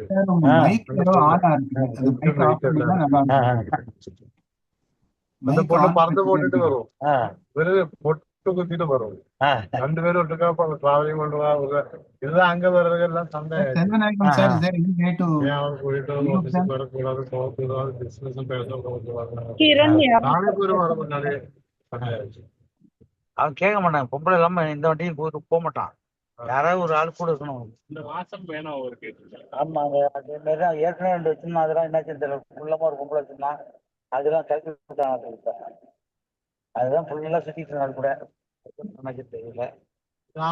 துறையூர்ல ஒரு லேடி பஸ், அது பெரிய சண்டையா போச்சு. அப்புறம்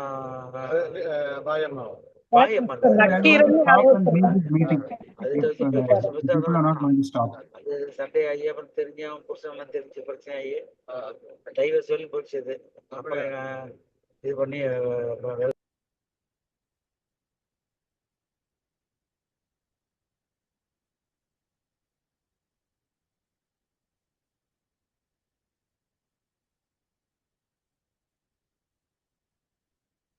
இருமை வாய்தறிந்து ஈண்டு அறம் பூண்டார் பெருமை பிறங்கிற்று உலகு அப்படின்னா இதுல இந்த இருமை எதை சொல்ல வருகிறார்னா, பிறப்பு வீடு என்னும் இரண்டனது இன்ப துன்ப கூறுபாடுகளை ஆராய்ந்து அறிந்து, அது பந்தம் வீடு நம்ம புரிந்து கொள்ள வேண்டியது முக்கியமானது. நம்ம தத்துவ நூல்கள்லாம் திரும்ப திரும்ப சொல்லுவது. இந்த தத்துவ நூல்கள்லாம் பார்த்தா பிலாசபி அப்படின்னு நம்ம படிக்கிறோம். நிறைய பேர் எல்லாம் கேட்குறாங்க, பிலாசபி எதுக்கு, அதனால என்ன பிரயோஜனம் அப்படின்னு கேட்டா, இந்த தத்துவத்துல நிறைய விஷயங்களை சொல்வதற்கு காரணமே நமக்கு ஒரு விழிப்புணர்வு வர வேண்டும். இப்ப எது பொதுவா எல்லாம் இந்த விழிப்புணர்வுன்னு சொல்றாங்க, அதுக்கு அவேர்னஸ் ட்ரைனிங் அப்படின்னு நிறைய பண்றோம். அந்த மாதிரி இந்த உலகத்தை பற்றி ஒரு விழிப்புணர்வு. இந்த உலகத்துல பந்தமும் இருக்கு, வீடும் இருக்கு. பந்தப்படுதல் அப்படின்னா ஒரு கட்டுப்படுதல், ஒரு பந்தத்துல மாட்டிக்கொள்ளுதல். வீடுன்றது அதுல இருந்து விடுபடுதல். இது ரெண்டும் ஒரு முக்கியமான விஷயம்னு இந்த உலகத்துல இருக்கிற நம்ம எல்லாம் அதை மறந்து போயிருக்கிறோம். ஆனா இந்த முனிவர்கள்லாம், முற்றும் துறந்த முனிவர்கள், அதான் நமக்கு ஞாபகப்படுத்துகிறார்கள். இப்போ இந்த பந்தம் வீடு அந்த ரெண்டுத்தையும் அவர்கள் ஆராய்ந்தவர்கள். இதையெல்லாம் பந்தத்துக்கு வழி, இதையெல்லாம் வீடு பேருக்கு வழின்னு அவங்க ஆராய்ந்தவர்கள்.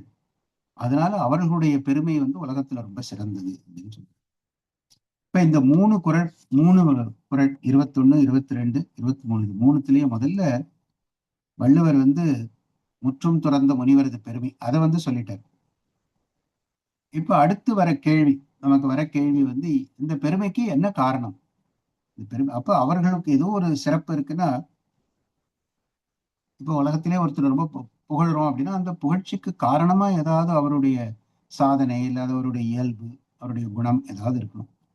அப்ப இந்த முனிவர்களுடைய அந்த பெருமைக்கு என்ன காரணம் அப்படின்னு கேட்டா, அதுக்கு ஒரு 4 பாட்டுல பதில் சொல்லியிருக்கிறார். 4 பாட்டு. ஆனா முதல் 2ம் 24, 25 ரெண்டும் ஒரே கருத்து தான். அதை ரெண்டும் சேர்த்து பார்ப்போம். உரன் என்னும் தோட்டியான் ஓர் 5ம் காப்பான் வரன் என்னும் வைப்பிற்கோர் வித்து. இது 24வது குறள். ஐந்தவித்தான் ஆற்றல் அகல் விசும்புளார் கோமான் இந்திரனே சாலும் கரி. இந்த குறள்லாம் எல்லாருக்கும் ரொம்ப தெரிஞ்ச குறள் தான். இது ஒன்றும் புதுசா அர்த்தம் சொல்ல வேண்டியதில்லை. அந்த 5 புலன்களையும் அடக்க வேண்டும்.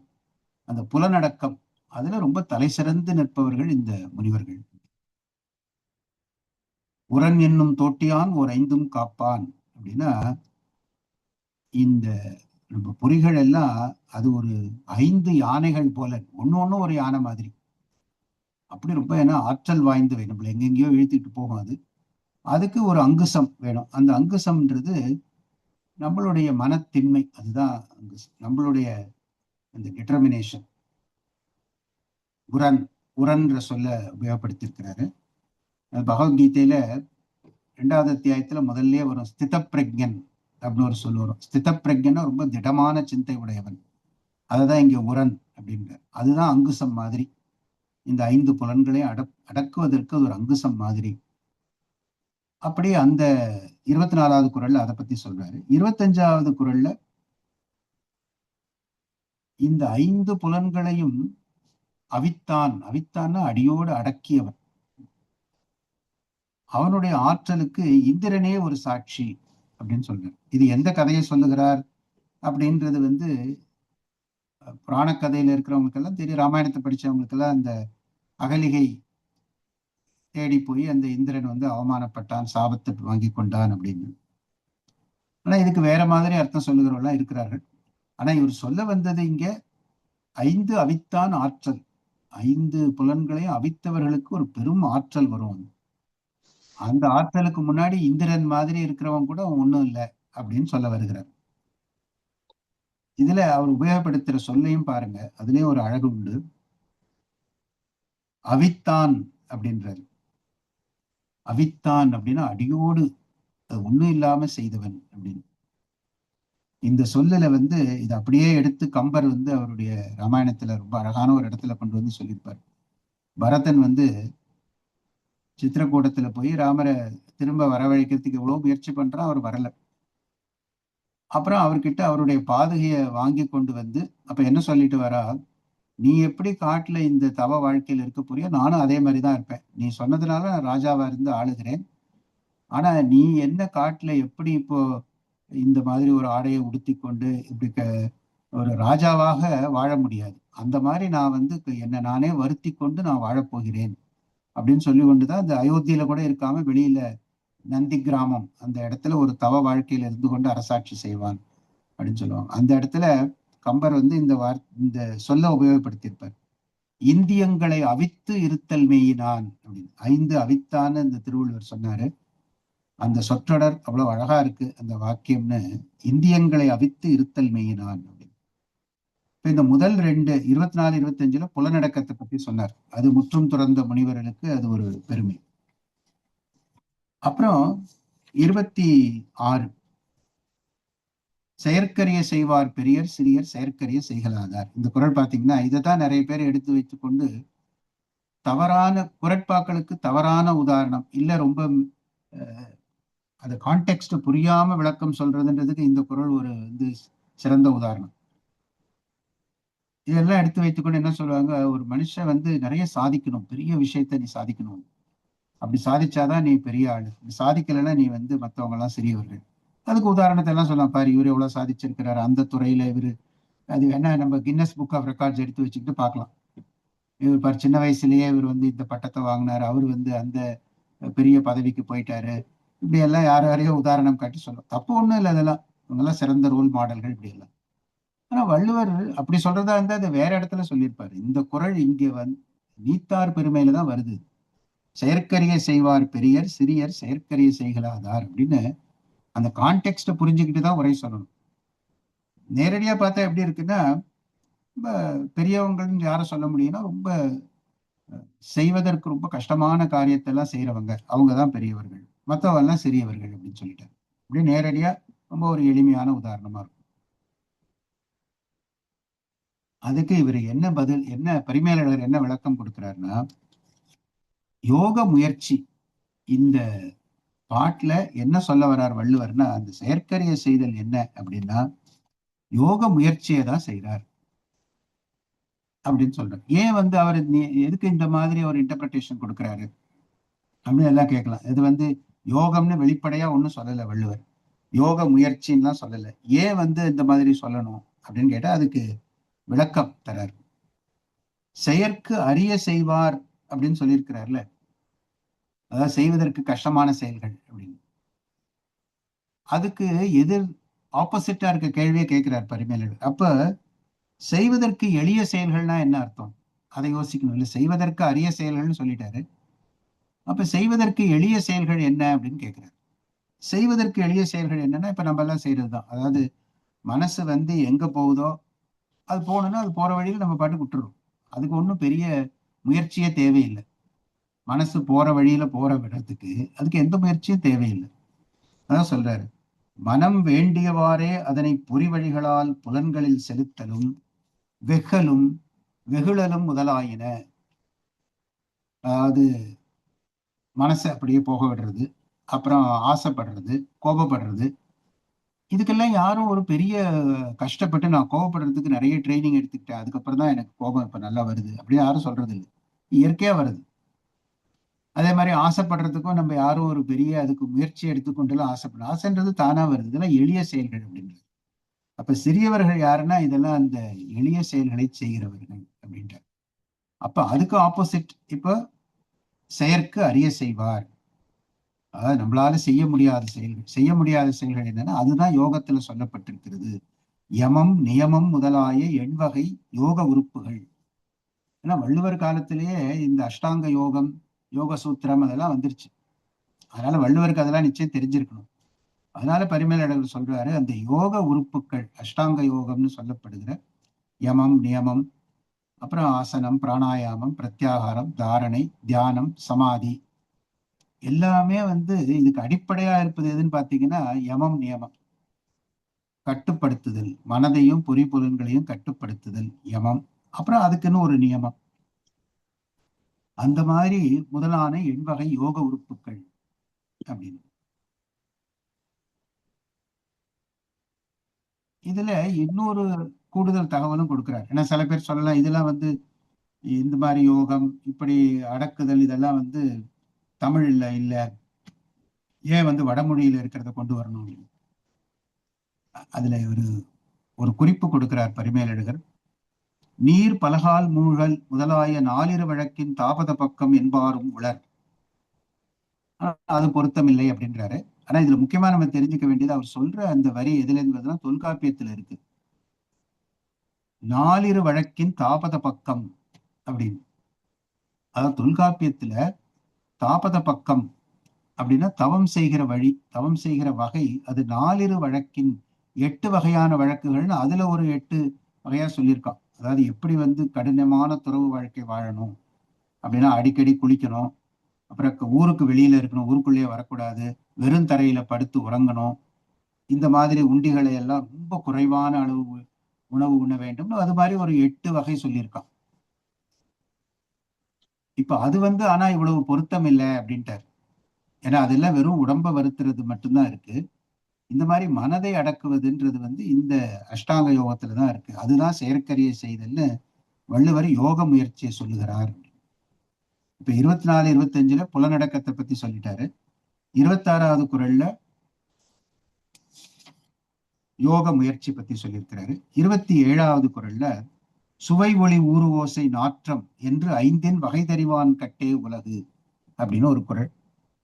இதுக்குதான் ரொம்ப விரிவா, அதை நான் இன்னைக்கு நேரம் இல்லை நமக்கு, நான் அதை சொல்லல. இதை பற்றி ரொம்ப விரிவா, ஏன்னா சில இடங்கள்ல பரிமேலழகர் அவரே தனியா ஒரு கட்டுரை எழுதுற அளவுக்கு எழுதிடுவார், முக்கியமான குறள் வர இடத்தெல்லாம். அதான் நம்ம ரொம்ப ஆராய்ச்சி பண்ணி தெரிந்து கொள்ள வேண்டும்ன்றப்ப நிறைய பெருசா எழுதுறாரு. இதுல இந்த குறள்ல அவர் என்ன சொல்றாரு, தத்துவ உணர்வு வரணும் அப்படின்னு. அப்ப முற்றும் துறந்த முனிவர்களது பெருமைக்கு புலனடக்கம், யோக முயற்சி, தத்துவ உணர்வு அப்படின்னு சுருக்கமா பார்க்கணும். இந்த தத்துவ உணர்வுல என்ன சொல்றாரு, மேலோட்டமா பார்த்தா இந்த குறள் ரொம்ப எளிமையா தான் இருக்கு. சுவை ஒளி ஊறு ஓசை நாற்றம், இதுதான் நம்மளுக்கு தெரிந்த 5 புலன்களுக்குரிய விஷயங்கள். இதை பற்றி ரொம்ப ஆராய்ந்து அறிந்து கொள்பவன் அவன் சிறந்தவன், அவன் கண்ணே உலகுன்னா அவன் தான் இந்த உலகத்துல சிறந்தவன் அப்படின்னு சொல்ற மாதிரி இருக்கு. இதுல வந்து என்ன அவ்வளவு சூட்சுமம், ஏன் அதை வந்து இவர் இவ்வளவு விவரமா எழுதணும் அப்படின்னா, இப்ப பொதுவா நம்ம அந்த ஆராய்ச்சிக்குள்ள நம்ம போக வேணாம். இப்ப நிறைய நம்ம இருக்கிற இந்த தத்துவ வகையெல்லாம் பாத்தீங்கன்னா, சாங்கியம்னு ஒண்ணு இருக்கும், வேதாந்தம்னு இருக்கு, சைவ சித்தாந்தம்னு இருக்கு. இதுக்கெல்லாம் என்ன வேறுபாடுன்னு பார்த்தா, இந்த தத்துவங்களை அவங்க வந்து எப்படி கணக்கிடுகிறார்கள்ன்றதான் வேறுபாடு. சாங்கியர்கள் வந்து 24 தத்துவங்கள் இந்த உலகத்துல அப்படிம்பாங்க. சைவ சித்தாந்திகள் வந்து 36 தத்துவங்கள் அப்படிம்பாங்க. வைஷ்ணவர்கள் அவங்க வந்து 25 தத்துவங்கள். இப்படி எல்லாம் ஒருத்தரும் ஒரு கணக்கு வச்சிருக்காங்க. ஆனா இந்த தத்துவங்களுக்கெல்லாம் ரொம்ப அடிப்படையா இருப்பது எதுன்னு பார்த்தா, இந்த சுவை ஒளி ஊறு ஓசை நாற்றம், அதோட சேர்ந்த அந்த பஞ்சபூதங்கள், இப்ப அதை அனுபவிக்கிற நம்மளுடைய பஞ்ச இந்திரியங்கள், 5 புலன்கள், கண், காது, மூக்கு, வாய், அது மாதிரி. அப்ப இது எல்லாம் இதுதான் வந்து தத்துவங்களுக்கு ரொம்ப அடிப்படையாக இருப்பது. அதை நம்ம சைவ சித்தாந்தத்துல அது எப்படி சொல்லியிருக்காங்கன்னா 24 தத்துவங்கள் அப்படின்னு சொல்லியிருக்காங்க. அதாவது பஞ்சபூதங்கள், அப்புறம் வந்து இந்த சுவை ஒளி ஊறு ஓசை நாற்றம், இதுக்கு தன்மாத்திரைன்னு பேரு. அப்ப 5 தன்மாத்திரைகள். அப்புறம் நமக்கு இருக்கிற 5 இந்த ஞான இந்திரியங்கள், கர்ம இந்திரியங்கள். ஞான இந்திரியங்கள்னா அதான் நம்ம கண்ணு, காது, மூக்கு, வாய், அப்புறம் இந்த தொடு உணர்ச்சி இருக்கு, இந்த தோல், இந்த உடம்பு, இதெல்லாம். இதையே ஞான இந்திரியங்கள்னா, இந்த இடத்துல ஞானம்னா அறிவுன்னு இல்லை, பெர்செப்ஷனுக்கும் ஞானம்னு பேரு. நம்ம கண்ணு, காது, மூக்கு, வாய் வழியா தான் நமக்கு எல்லா பெர்செப்ஷனும் வருது. உலகத்தை பற்றின செய்தி, இன்ஃபர்மேஷன், அதெல்லாம் இது வழியா தான் வருது. அதனால இதெல்லாம் ஆர்கன்ஸ் ஆஃப் பெர்செப்ஷன், அது ஞானேந்திரியங்கள். அப்புறம் வேலை செய்யறதுக்கு கை கால் மாதிரிலாம் இருக்கு, அதுவும் 5 இந்திரியங்கள், அது 5 கர்மேந்திரியங்கள். அப்படி இது இந்த 20 பாத்தீங்கன்னா எல்லாம் ஒண்ணுக்கு ஒண்ணு தொடர்புடையதா இருக்கும். 5 பூதங்கள், நீர், நிலம், தீ, காற்று, ஆகாயம், இதெல்லாம். அப்ப இந்த 5 பூதங்கள், 5 தன்மாத்திரைகள், சுவை ஒளி ஊறு ஓசை நாற்றம், 5 கர்மேந்திரியங்கள், 5 ஞானேந்திரியங்கள் சேர்ந்தாலே 20.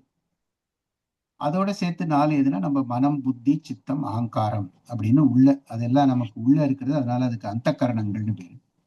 இப்ப இது 4 இந்த 24 தத்துவங்களை புரிந்து கொண்டாதான் இந்த உலகம் எப்படி இருக்கிறது அப்படின்னு நம்மளால புரிந்து கொள்ள முடியும்.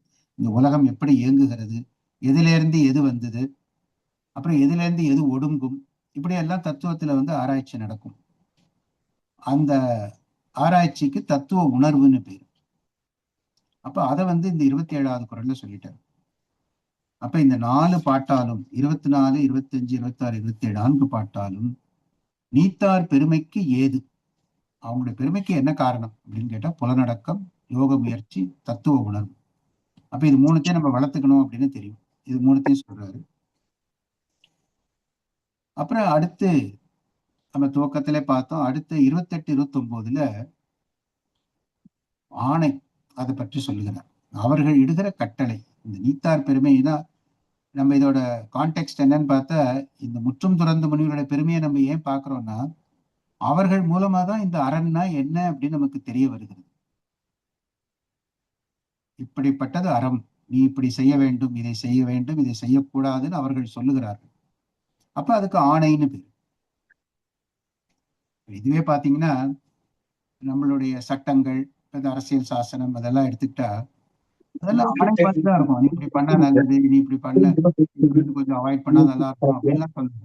சட்டம் இதை செய், இது செய்யாதே அப்படின்னு அது அழுத்தம் திருத்தமா தெளிவா இருக்கும் ஆணை. அது மாதிரி இங்க சொல்றாரு. இது ரெண்டும் அவர்களுடைய ஆணை எப்படிப்பட்டதுன்னு கேட்டா, முதல்ல 28வது குறள்ல நிறைமொழி மாந்தர் பெருமை நிலத்து மறைமொழி காட்டிவிடும் அப்படின்றார். அந்த நிலத்து மறைமொழி காட்டிவிடும்னா அவர் ஆணையாக சொன்ன மந்திரங்கள் அப்படின்னு பரிமையாளருக்கு உரை எழுதுறார். நிறைமொழி மாந்தர், ஏன்னா அவங்க பேசினாலே அந்த மொழி இப்ப நம்ம சொல்றதுக்கு நிறையத்துக்கு பிரயோஜனமே இருக்காது. அவர் ஒருத்தரை வாழ்த்துனா கூட, நம்ம ஒருத்தரை வாழ்த்தணும்னா அந்த வாழ்த்து பலிக்கணும் அப்படின்னா நமக்கு ஒரு அருள் ஆற்றல் இருக்கணும். அப்பதான் நம்ம வாழ்த்துனா அது பலிக்கும். அதே மாதிரி ஒருத்தரை திட்டினாலும் அது திட்டத்துக்கு நமக்கு ஆற்றல் இல்லைன்னா அந்த திட்டு அவர் ஒண்ணும் பண்ணாது. ஆனா முனிவர்கள் விஷயத்துல அந்த மாதிரி இல்லை. அவர்கள் வாழ்த்தினாலும் சரி, திட்டினாலும் சரி, கோவப்பட்டு சாபமிட்டு அதெல்லாம் உடனே பலித்து விடும். கதையில பார்க்கணும். அததான் நிறைமொழி மாந்தர் அப்படின்னு. நிறைமொழி மாந்தர்னா நிறைந்த மொழியினை உடையவர் அப்படின்னு. அதுக்குதான் விளக்கம் ரொம்ப அழகா சொல்றாரு பெருமையினர். நிறைமொழி என்பது அருளி கூறினும் வெகுண்டு கூறினும் அவ்வ பயன்களை பயந்தே விடும் அப்படின்னா, அவர்கள் அருளோட சொன்னாலும் சரி, வாழ்த்தா சொன்னாலும் சரி, அவங்க கோபமா ஏதாவது சொன்னாலும் அது நிச்சயமா அந்த பயனை உடனே கொடுத்து விடும்.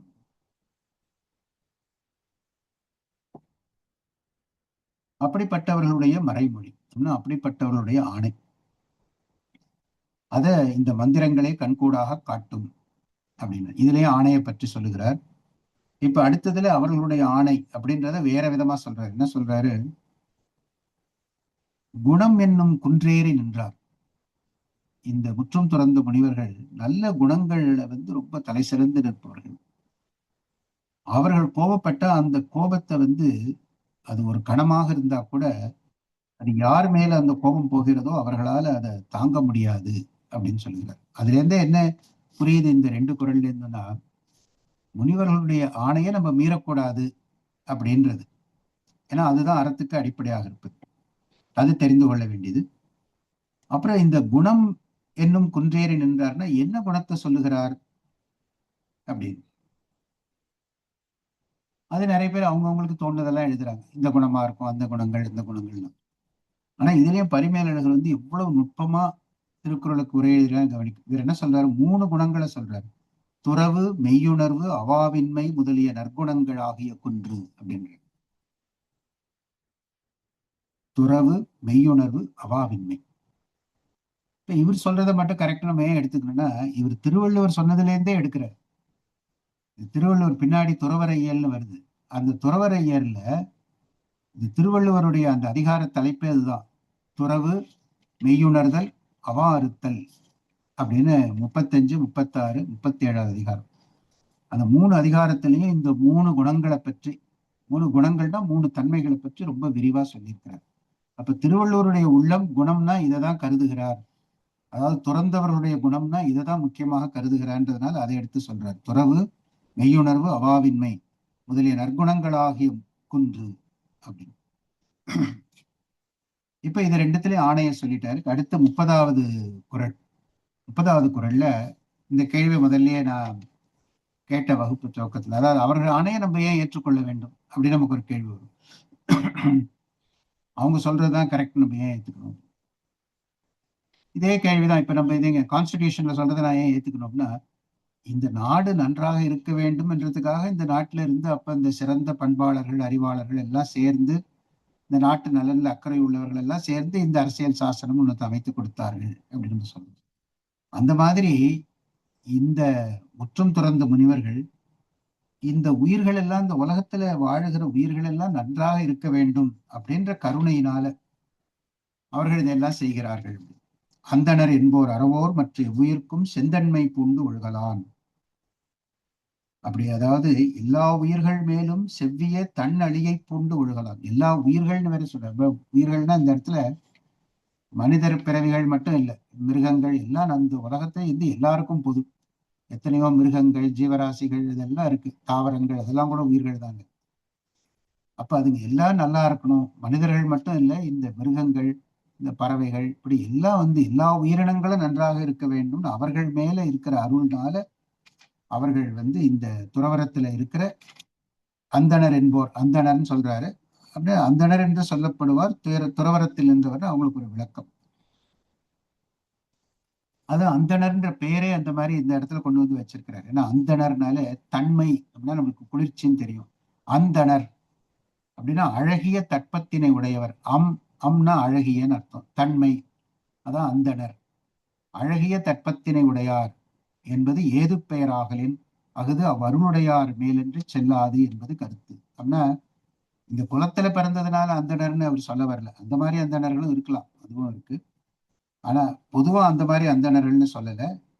உயிர்கள் மேல அருளோட இருக்கிறவர்கள், அப்படிப்பட்ட அந்த அந்தணர்கள், அவர்கள் தான் அறவோர்கள், அவர்கள் தான் இந்த முற்றும் துறந்த முனிவர்கள். அவர்கள் உயிர்கள் எல்லாவற்றின் மேலும் கருணை உடையவர்கள் அப்படின்னு இந்த நீத்தார் பெருமையில இது எவ்வளவு அழகா பரிமேலழகர் வந்து நமக்கு, அதாவது இது அறத்தோடு தொடர்புடையது. இந்த 4 அதிகாரங்களும் பாயிரத்தில் இருக்க கடவுள் வாழ்த்து, வான் சிறப்பு, நீத்தார் பெருமை, அரண் வலியுறுத்தல் எல்லாம் அந்த அறத்தோடு தொடர்புடையது.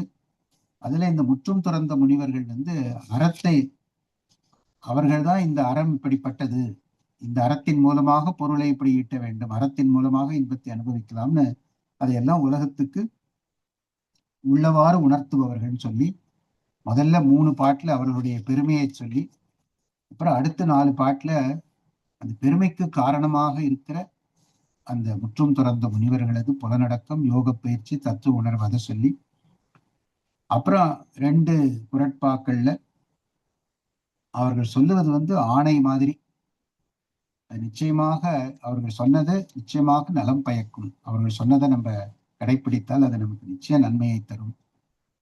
அப்புறம் அவர்கள் செய்வதெல்லாம் இந்த உலகத்து உயிர்கள் மேல இருக்கிற அருளினால இதையெல்லாம், அந்த மாதிரி ஆணைகளை எல்லாம் அவர் தந்திருக்கிறார்கள் அப்படின்னு இந்த அதிகாரம். அதனால பாயிரத்துல இது எவ்வளவு ஒரு முக்கியமான அதிகாரம்னு இவருடைய பரிமேலழகர் உரையை படிச்சாதான் புரியும். இல்லாட்டி எதுக்காக துறவிகளை பத்தி எடுத்தோன்னா முதல்ல சொல்லணும் அப்படின்றதுக்கு ஒரு சரியான புரிதல் இல்லாம இருக்கும் நமக்கு. ஆனா இதை படிச்சுட்டு ஒரு உரையோட சேர்த்து பார்த்தா அந்த புரிதல் இருக்கும் என்று சொல்லி, இந்த அளவுல இந்த சிந்தனை 1 மணி நேரம் எடுத்துக்கொண்டேன். இதை இன்னும் ரொம்ப விரிவாக பார்க்கலாம். இந்த நீத்தார் பெருமையில இன்னும் நுட்பங்கள், அதுவும் முக்கியமா சொல்லணும்னா இந்த 27வது குறள்ல சுவை ஒளி ஊர்வோசை நாற்றம் இது ரொம்ப விரிவா பாடியிருக்கிறார் பரிமேலழகர். அந்த தத்துவங்களை பற்றிய விவரம் எல்லாம், எதிலிருந்து எது வருகிறது, எதோட இந்த தத்துவங்கள் எல்லாம் முடிகின்றன, அதையெல்லாம் வந்து ரொம்ப ஆராய்ச்சி. ஏன்னா அதை ஆராய வேண்டும்னு திருவள்ளுவர் சொல்லிட்டாரு. அப்ப அதை ஆராய்ந்து காட்டுகிறார் பரிமேலழகர். அவர் 2 வரியில சொல்லிட்டாரு. அப்ப அது ஆராய்ச்சி முக்கியம்னு அவர் சொல்றதுனால அந்த தத்துவ ஆராய்ச்சி பற்றி அவர் ஒரு விரிவா எழுதியிருக்கிறார். அது இன்னும் வேற சந்தர்ப்பம் கிடைச்சா அதை பார்க்கலாம். இன்றைக்கு ஆனா இந்த அளவுல இந்த நீத்தார் பெருமையை ஒரு அதிகாரத்தை வைத்துக் கொண்டு பார்த்தாலே பரிமேலழகர் நமக்கு செய்திருக்கிற பெரும் இந்த கொடை, எப்படி திருவள்ளுவரை முழுமையாக புரிந்து கொள்வதற்கு, நம்முடைய அறிவு விளக்கம் பெறுவதற்கு அது எவ்வளவு பெரிய அற்புதமான நூலாக இருக்கிறது என்பதை தெரிந்து கொள்ளலாம் என்று சொல்லி இந்த அளவில் இந்த சிந்தனையை நிறைவு செய்கிறேன். வணக்கம், நன்றி. பொறுமையாக கேட்டவங்க எல்லாருக்கும் நன்றி. என்ன ஏதாவது கேள்விகள் இல்லை உங்களுடைய கருத்துக்கள் சிந்தனைகள் இருந்தால் பகிர்ந்து கொள்ளலாம். Sir, over to you.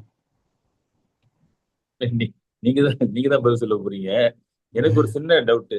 இதுல இந்த நீத்தார் பெருமையில does he mean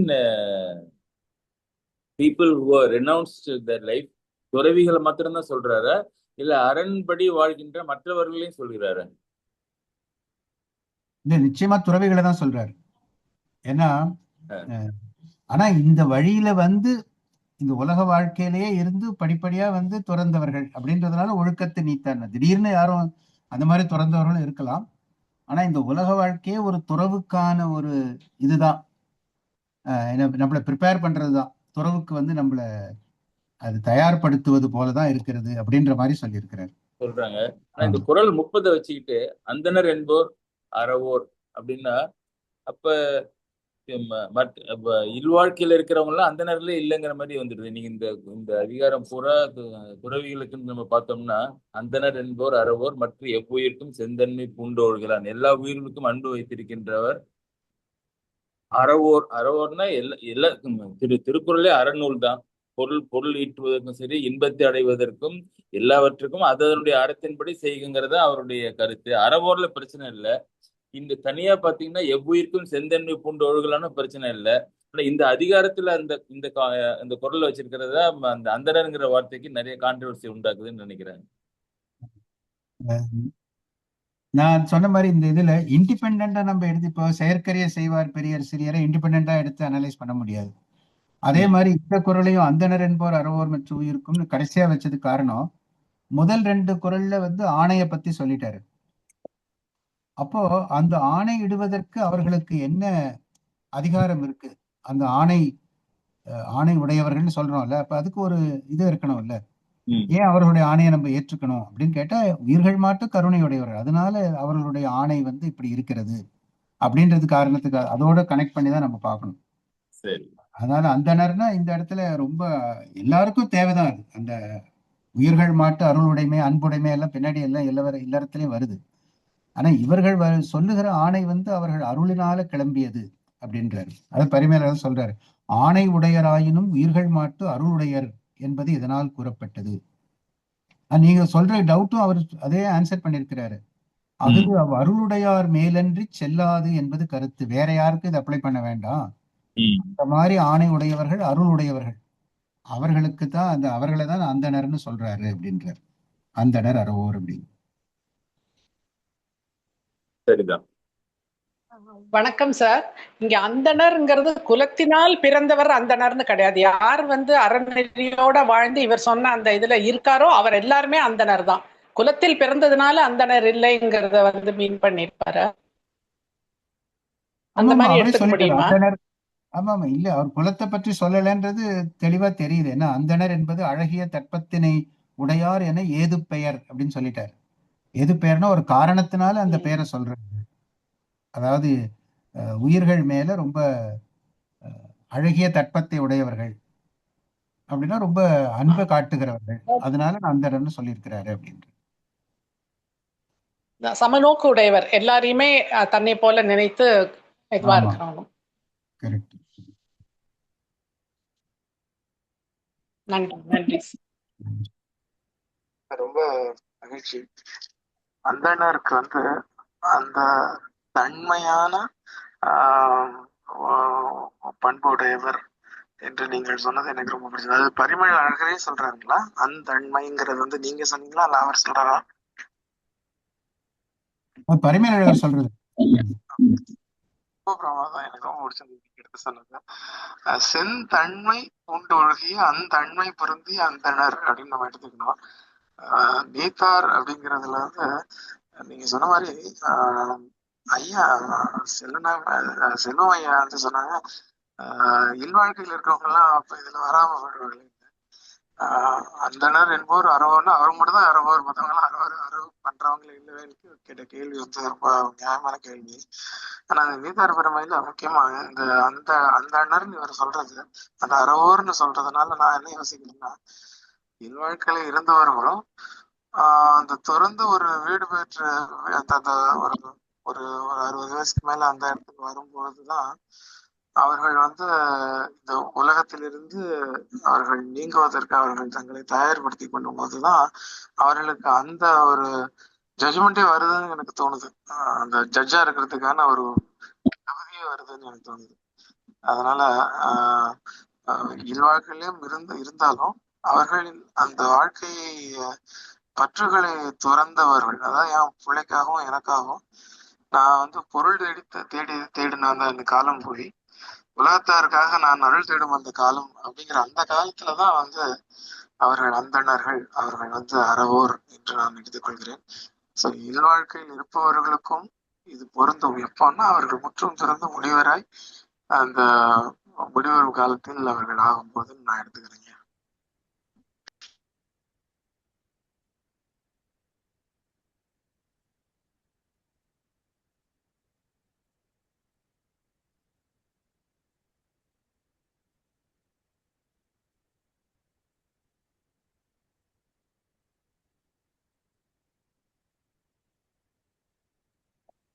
லைன்ல இருக்கனாங்க நான் கரெக்ட். நீங்க சொன்னது அதாவது நான் இந்த இதுலயே சொன்னேன் என்னோட இதுல, அதாவது ஒரு நம்ம இப்ப பாக்குற பார்வையும் இந்த உலக வாழ்க்கையை பாக்குறதே இது வந்து இட்ஸ் ஒரு ப்ரிப்பரேட்டரி திங் ஃபார் ரெனன்சியேஷன் அப்படின்ற மாதிரி தான் வள்ளுவர். அதனாலதான் அந்த இல்லற இயல்ல சொல்லிட்டு அப்புறம் துறவற இயல்னு ஆரம்பிக்கிறார் பாருங்க. அந்த இல்லற இயல்லே அவர் சொல்றது பார்த்தா குணங்களை எல்லாம் கொஞ்சம் கொஞ்சமா வளர்த்துக்கிட்டே வரும்.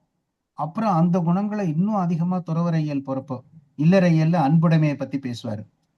அதே அன்புடைமை இப்ப துறவற இயலுக்கு வரப்ப அருள் உடைமையா மாறிடுது. அப்படி ஒரு குணத்தையுமே நம்ம கவனிக்க முடியும். இல்லறமே வந்து ஒரு ட்ரைனிங் கிரவுண்டு தான். ஆனா நம்ம இப்ப அந்த மாதிரி பாக்குறது இல்லை. இல்லறம்னா நம்மளுக்கு வந்து நம்மளுக்குன்னு ஒரு குடும்பத்தை உருவாக்கிக்கணும், அந்த குடும்பம் நல்ல செல்வமா இருக்கணும், நல்ல வளர்ச்சி இருக்கணும், அவ்வளவுதான் நம்ம நினைக்கிறோம்.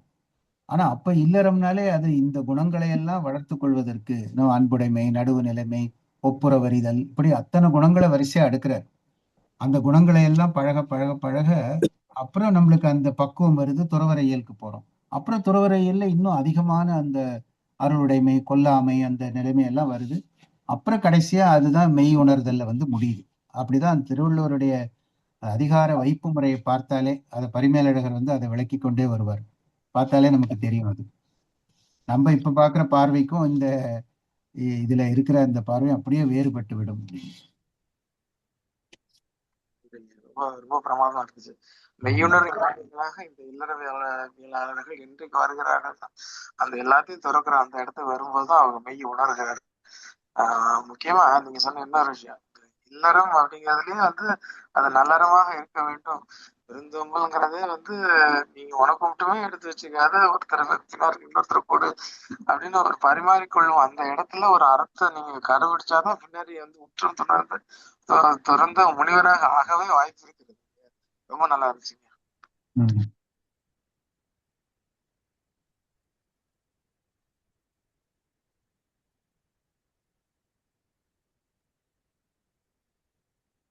வணக்கம் சார். வணக்கம். CS ராஜு பேசுறேன் சார். நான் முதல்ல எல்லாம் நினைச்சிட்டு இருந்தேன் 2 அதிகாரம் தான் பாயிரும் அப்படின்னு நினைச்சிட்டு இருந்தேன். கடவுள் வாழ்த்தும் அப்புறம் வான் சிறப்போம். இன்னைக்கு நீங்க சொல்லிதான் தெரிஞ்சது எனக்கு 4 அதிகாரம் இருக்கு பாயிரத்துல அப்படின்னு சொல்லிட்டு. இன்னைக்கு அந்த நீத்தார் பெருமை இது பருமையில ரொம்ப நல்லா இருந்தது சார். 3 குறளும் அந்த பெருமை பத்தியும், 4 குறளும் பெருமைக்கு காரணமான பத்தியும், 2 குறள் முனிவர்களின் ஆணை, அந்த ஆபீஸ் ஆர்டர்ன்னு சொல்றோம் அது மாதிரி ஆர்டர் சொல்ற மாதிரியும், அடுத்தது முனிவர்கள் எல்லா உயிர்கள் மேலேயும் அருள் உடையவர்கள் என்ற லாஸ்ட் குறளை முடிச்சிருக்காருன்னு ரொம்ப நல்லா சொன்னீங்க சார். ரொம்ப சிறப்பா இருந்தது. நன்றி. நன்றி சார். தேங்க்யூ.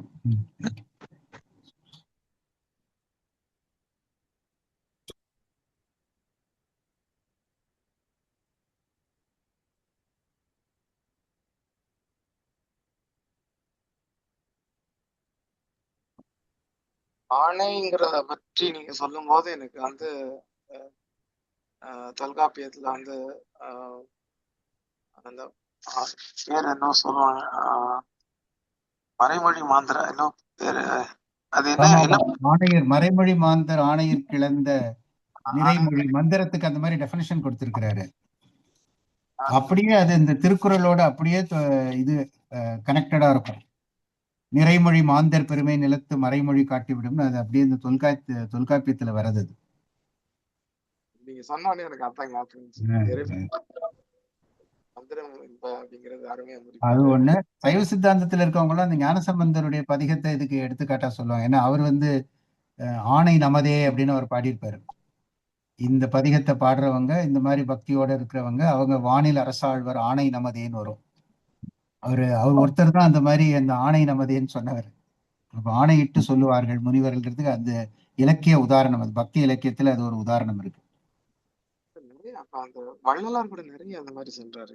அதாவது தன்னை வந்து அந்த இறைவனோட இறை நிலைக்கு உயர்த்திய எல்லா பெருமான்களும் வந்து தன் சொல்வது ஆணைன்னு முடிக்கிறாங்க. அதாவது இறைவன் சொல்ற ஆணைங்கிறது இல்ல, நான் சொல்றேன், நான் போடுறேன் கட்டளை ஆணைன்னு அந்த நிலைக்கு அவர்கள் உயர்த்தி வைத்திருக்கிறார்கள். அதனால கரெக்ட், ரொம்ப ரொம்ப அருமைங்க. அடியார்கள் வானில் அரசாழ்வார் ஆணை நமதே அப்படிங்கிறாரு. ஆணை நமதே, ஆமா. கடவுள் கூட ஒன்னா சேர்த்துட்டு சொல்லிட்டாரு, ஓனால என் ஆணை ரெண்டு சேர்ந்து ஆணை நமதே. நமதேன்னா நானும் கடவுளை சேர்ந்து சொல்றோன்னு.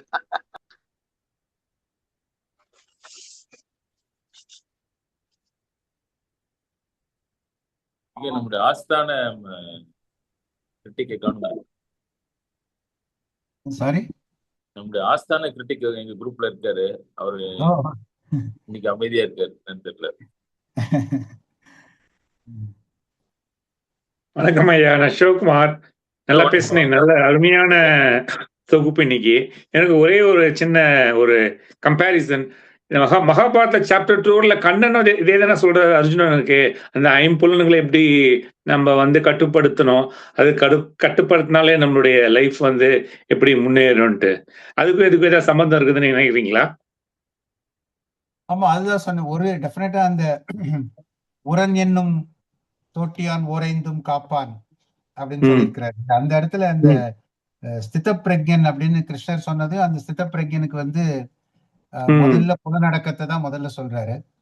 அப்புறம் அதுல அவர் சொல்ற ஒரு உவமை அப்படியே திருவள்ளுவர் குறள்லயும் பின்னாடி வரப்போகுது. அந்த ஆமை போல் ஐந்தடக்கல், ஏதோ கூர்மோங்கானீவ அப்படின்னு வரும். கூர்மம்னா ஆமை எப்படி 4 காலையும் தலையும் உள்ள இழுத்துக்குதோ அது போல இந்திரிய விஷயங்கள்ல இருந்து உன்னை பாதுகாத்துக்கொள்னு அர்ஜுனனுக்கு சொல்ற மாதிரி இருக்கும். அதுவும் அப்படியே ஒரு உவமையா திருக்குறள்ல வந்திருக்கு. ஒருமையுள் ஆமை போல ஐந்தடக்கல் ஆற்றின் ஒருவருக்கு எழுமையும் ஏமாப்புடைத்தன். ஆமை போல, அந்த ஆமை உதாரணம் வந்து ரெண்டுத்துக்கும் பொதுவா வருது. இந்த ஸ்தித பிரக்ஞ தரிசனம்னு, ஸ்தித பிரக்ஞன்னு பகவத்கீதையில 2வது அத்தியாயத்துல கடைசி 18 ஸ்லோகம், அதுல ஸ்தித பிரக்ஞனை பற்றி விவரம் கொடுத்திருப்பாரு. அதுல இருக்கிற எல்லா ஸ்லோகத்துக்கும் நான் வந்து திருக்குறள்ல was able to find parallels. Oh, very good. எல்லா ஸ்லோகத்துக்கும் குறள்ல வந்து அந்த கருத்து அப்படியே வேற ரூபத்துல வந்திருக்கு. அது சுவாமி ஓம்காரானந்தாவோட நீத்தார் பெருமையை வந்து ஆக்சுவலா இந்த 10 குறளும் கடைசியில் தான் சார் வரணும், ஏன் முதலே வச்சுட்டாரு அவரு? ஏன்னா அந்த பாயிரத்துல வந்து அவர் என்ன சொல்ல வர்றாரு, அறம் தான் எல்லாவற்றுக்கும் அடிப்படையா இருக்குன்னு சொல்ல வர்றாரு. பாயிரத்துல அவங்க முக்கியமான கருத்தை முதல்ல சொல்லிடுவாங்க நூலாசிரியர். இதுல அவர் சொல்ல வந்தது அறம் தான் எல்லாவற்றுக்கும் அடிப்படைன்னு, அறத்துக்கு அடிப்படையில தான் இருக்கணும் எல்லாமே அவர் சொல்ல வர்றது அவருடைய கருத்து. அதனால நீத்தார் பெருமை வந்து நீத்தார்கள் தான் இந்த அறத்தோடைய, அறம்னா என்னன்னு உலகத்துக்கு வந்து அவங்க சொல்றவங்க அவங்கதான் இந்த முனிவர்கள். அதனால அவங்க பெருமையை முதல்ல சொல்லிடுறாரு. நீங்க கேட்கிற கேள்வி வேலிட், ஏன்னா நிறைய பேர் அதை கேட்கறாங்க. எதுக்கு துறவியை பற்றி மட்டும் முதல்ல சொல்றாரு, ஏன்னா பின்னாடி துறவியை பற்றி அவரே சொல்ல போறாரு.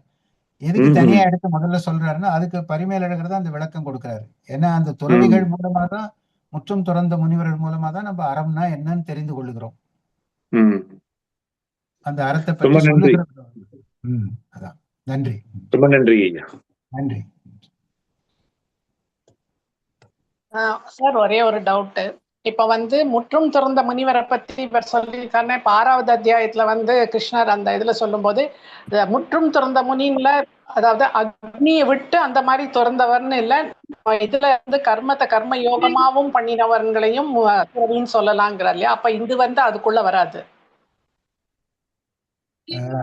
ஆமா, இது வந்து அதாவது வள்ளுவர் சொன்னது படி நம்ம அந்த அதிகார வைப்பு முறை பத்தி பார்த்தா, இல்லறையியல் அப்புறம் துறவரையியல்னு வருது. அதனால இல்லறத்திலிருந்து துறவரத்துக்கு வந்தவர்கள் அப்படின்னு தான் பரிமேலழகர் அதுக்கு உரை எழுதியிருக்கிறார்.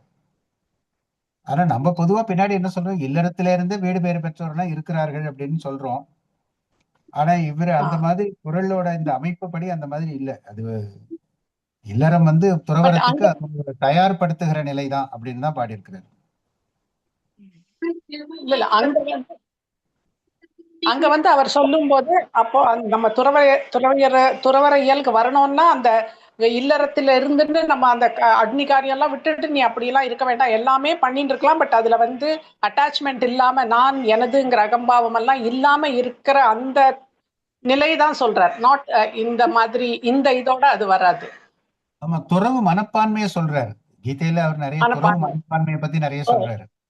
நீ செய், இதெல்லாம் செய்ய, ஆனா நீ என்னுடைய கருவியாக இருந்து செய்யினால என்ன அர்த்தம், நீ வந்து ஒரு துறவி மனப்பான்மையில இருக்கணும். துறவுக்கு டெபினேஷனே வந்து இந்த அகப்பற்று புறப்பற்று, அகங்காரம் மமகாரம் இல்லாம இருக்கணும். அப்புறம் நீ இப்ப செய்யறதே செய்யலாம், ஆனா நீ அகங்காரம் மமகாரம் இல்லாம செய்யணும் அப்படின்றது அந்த கீதையில அதோட தாற்பயம் இங்க. நன்றி சார், கொஞ்சம் நிறையவே படிச்சுப்பா. நன்றி நன்றி.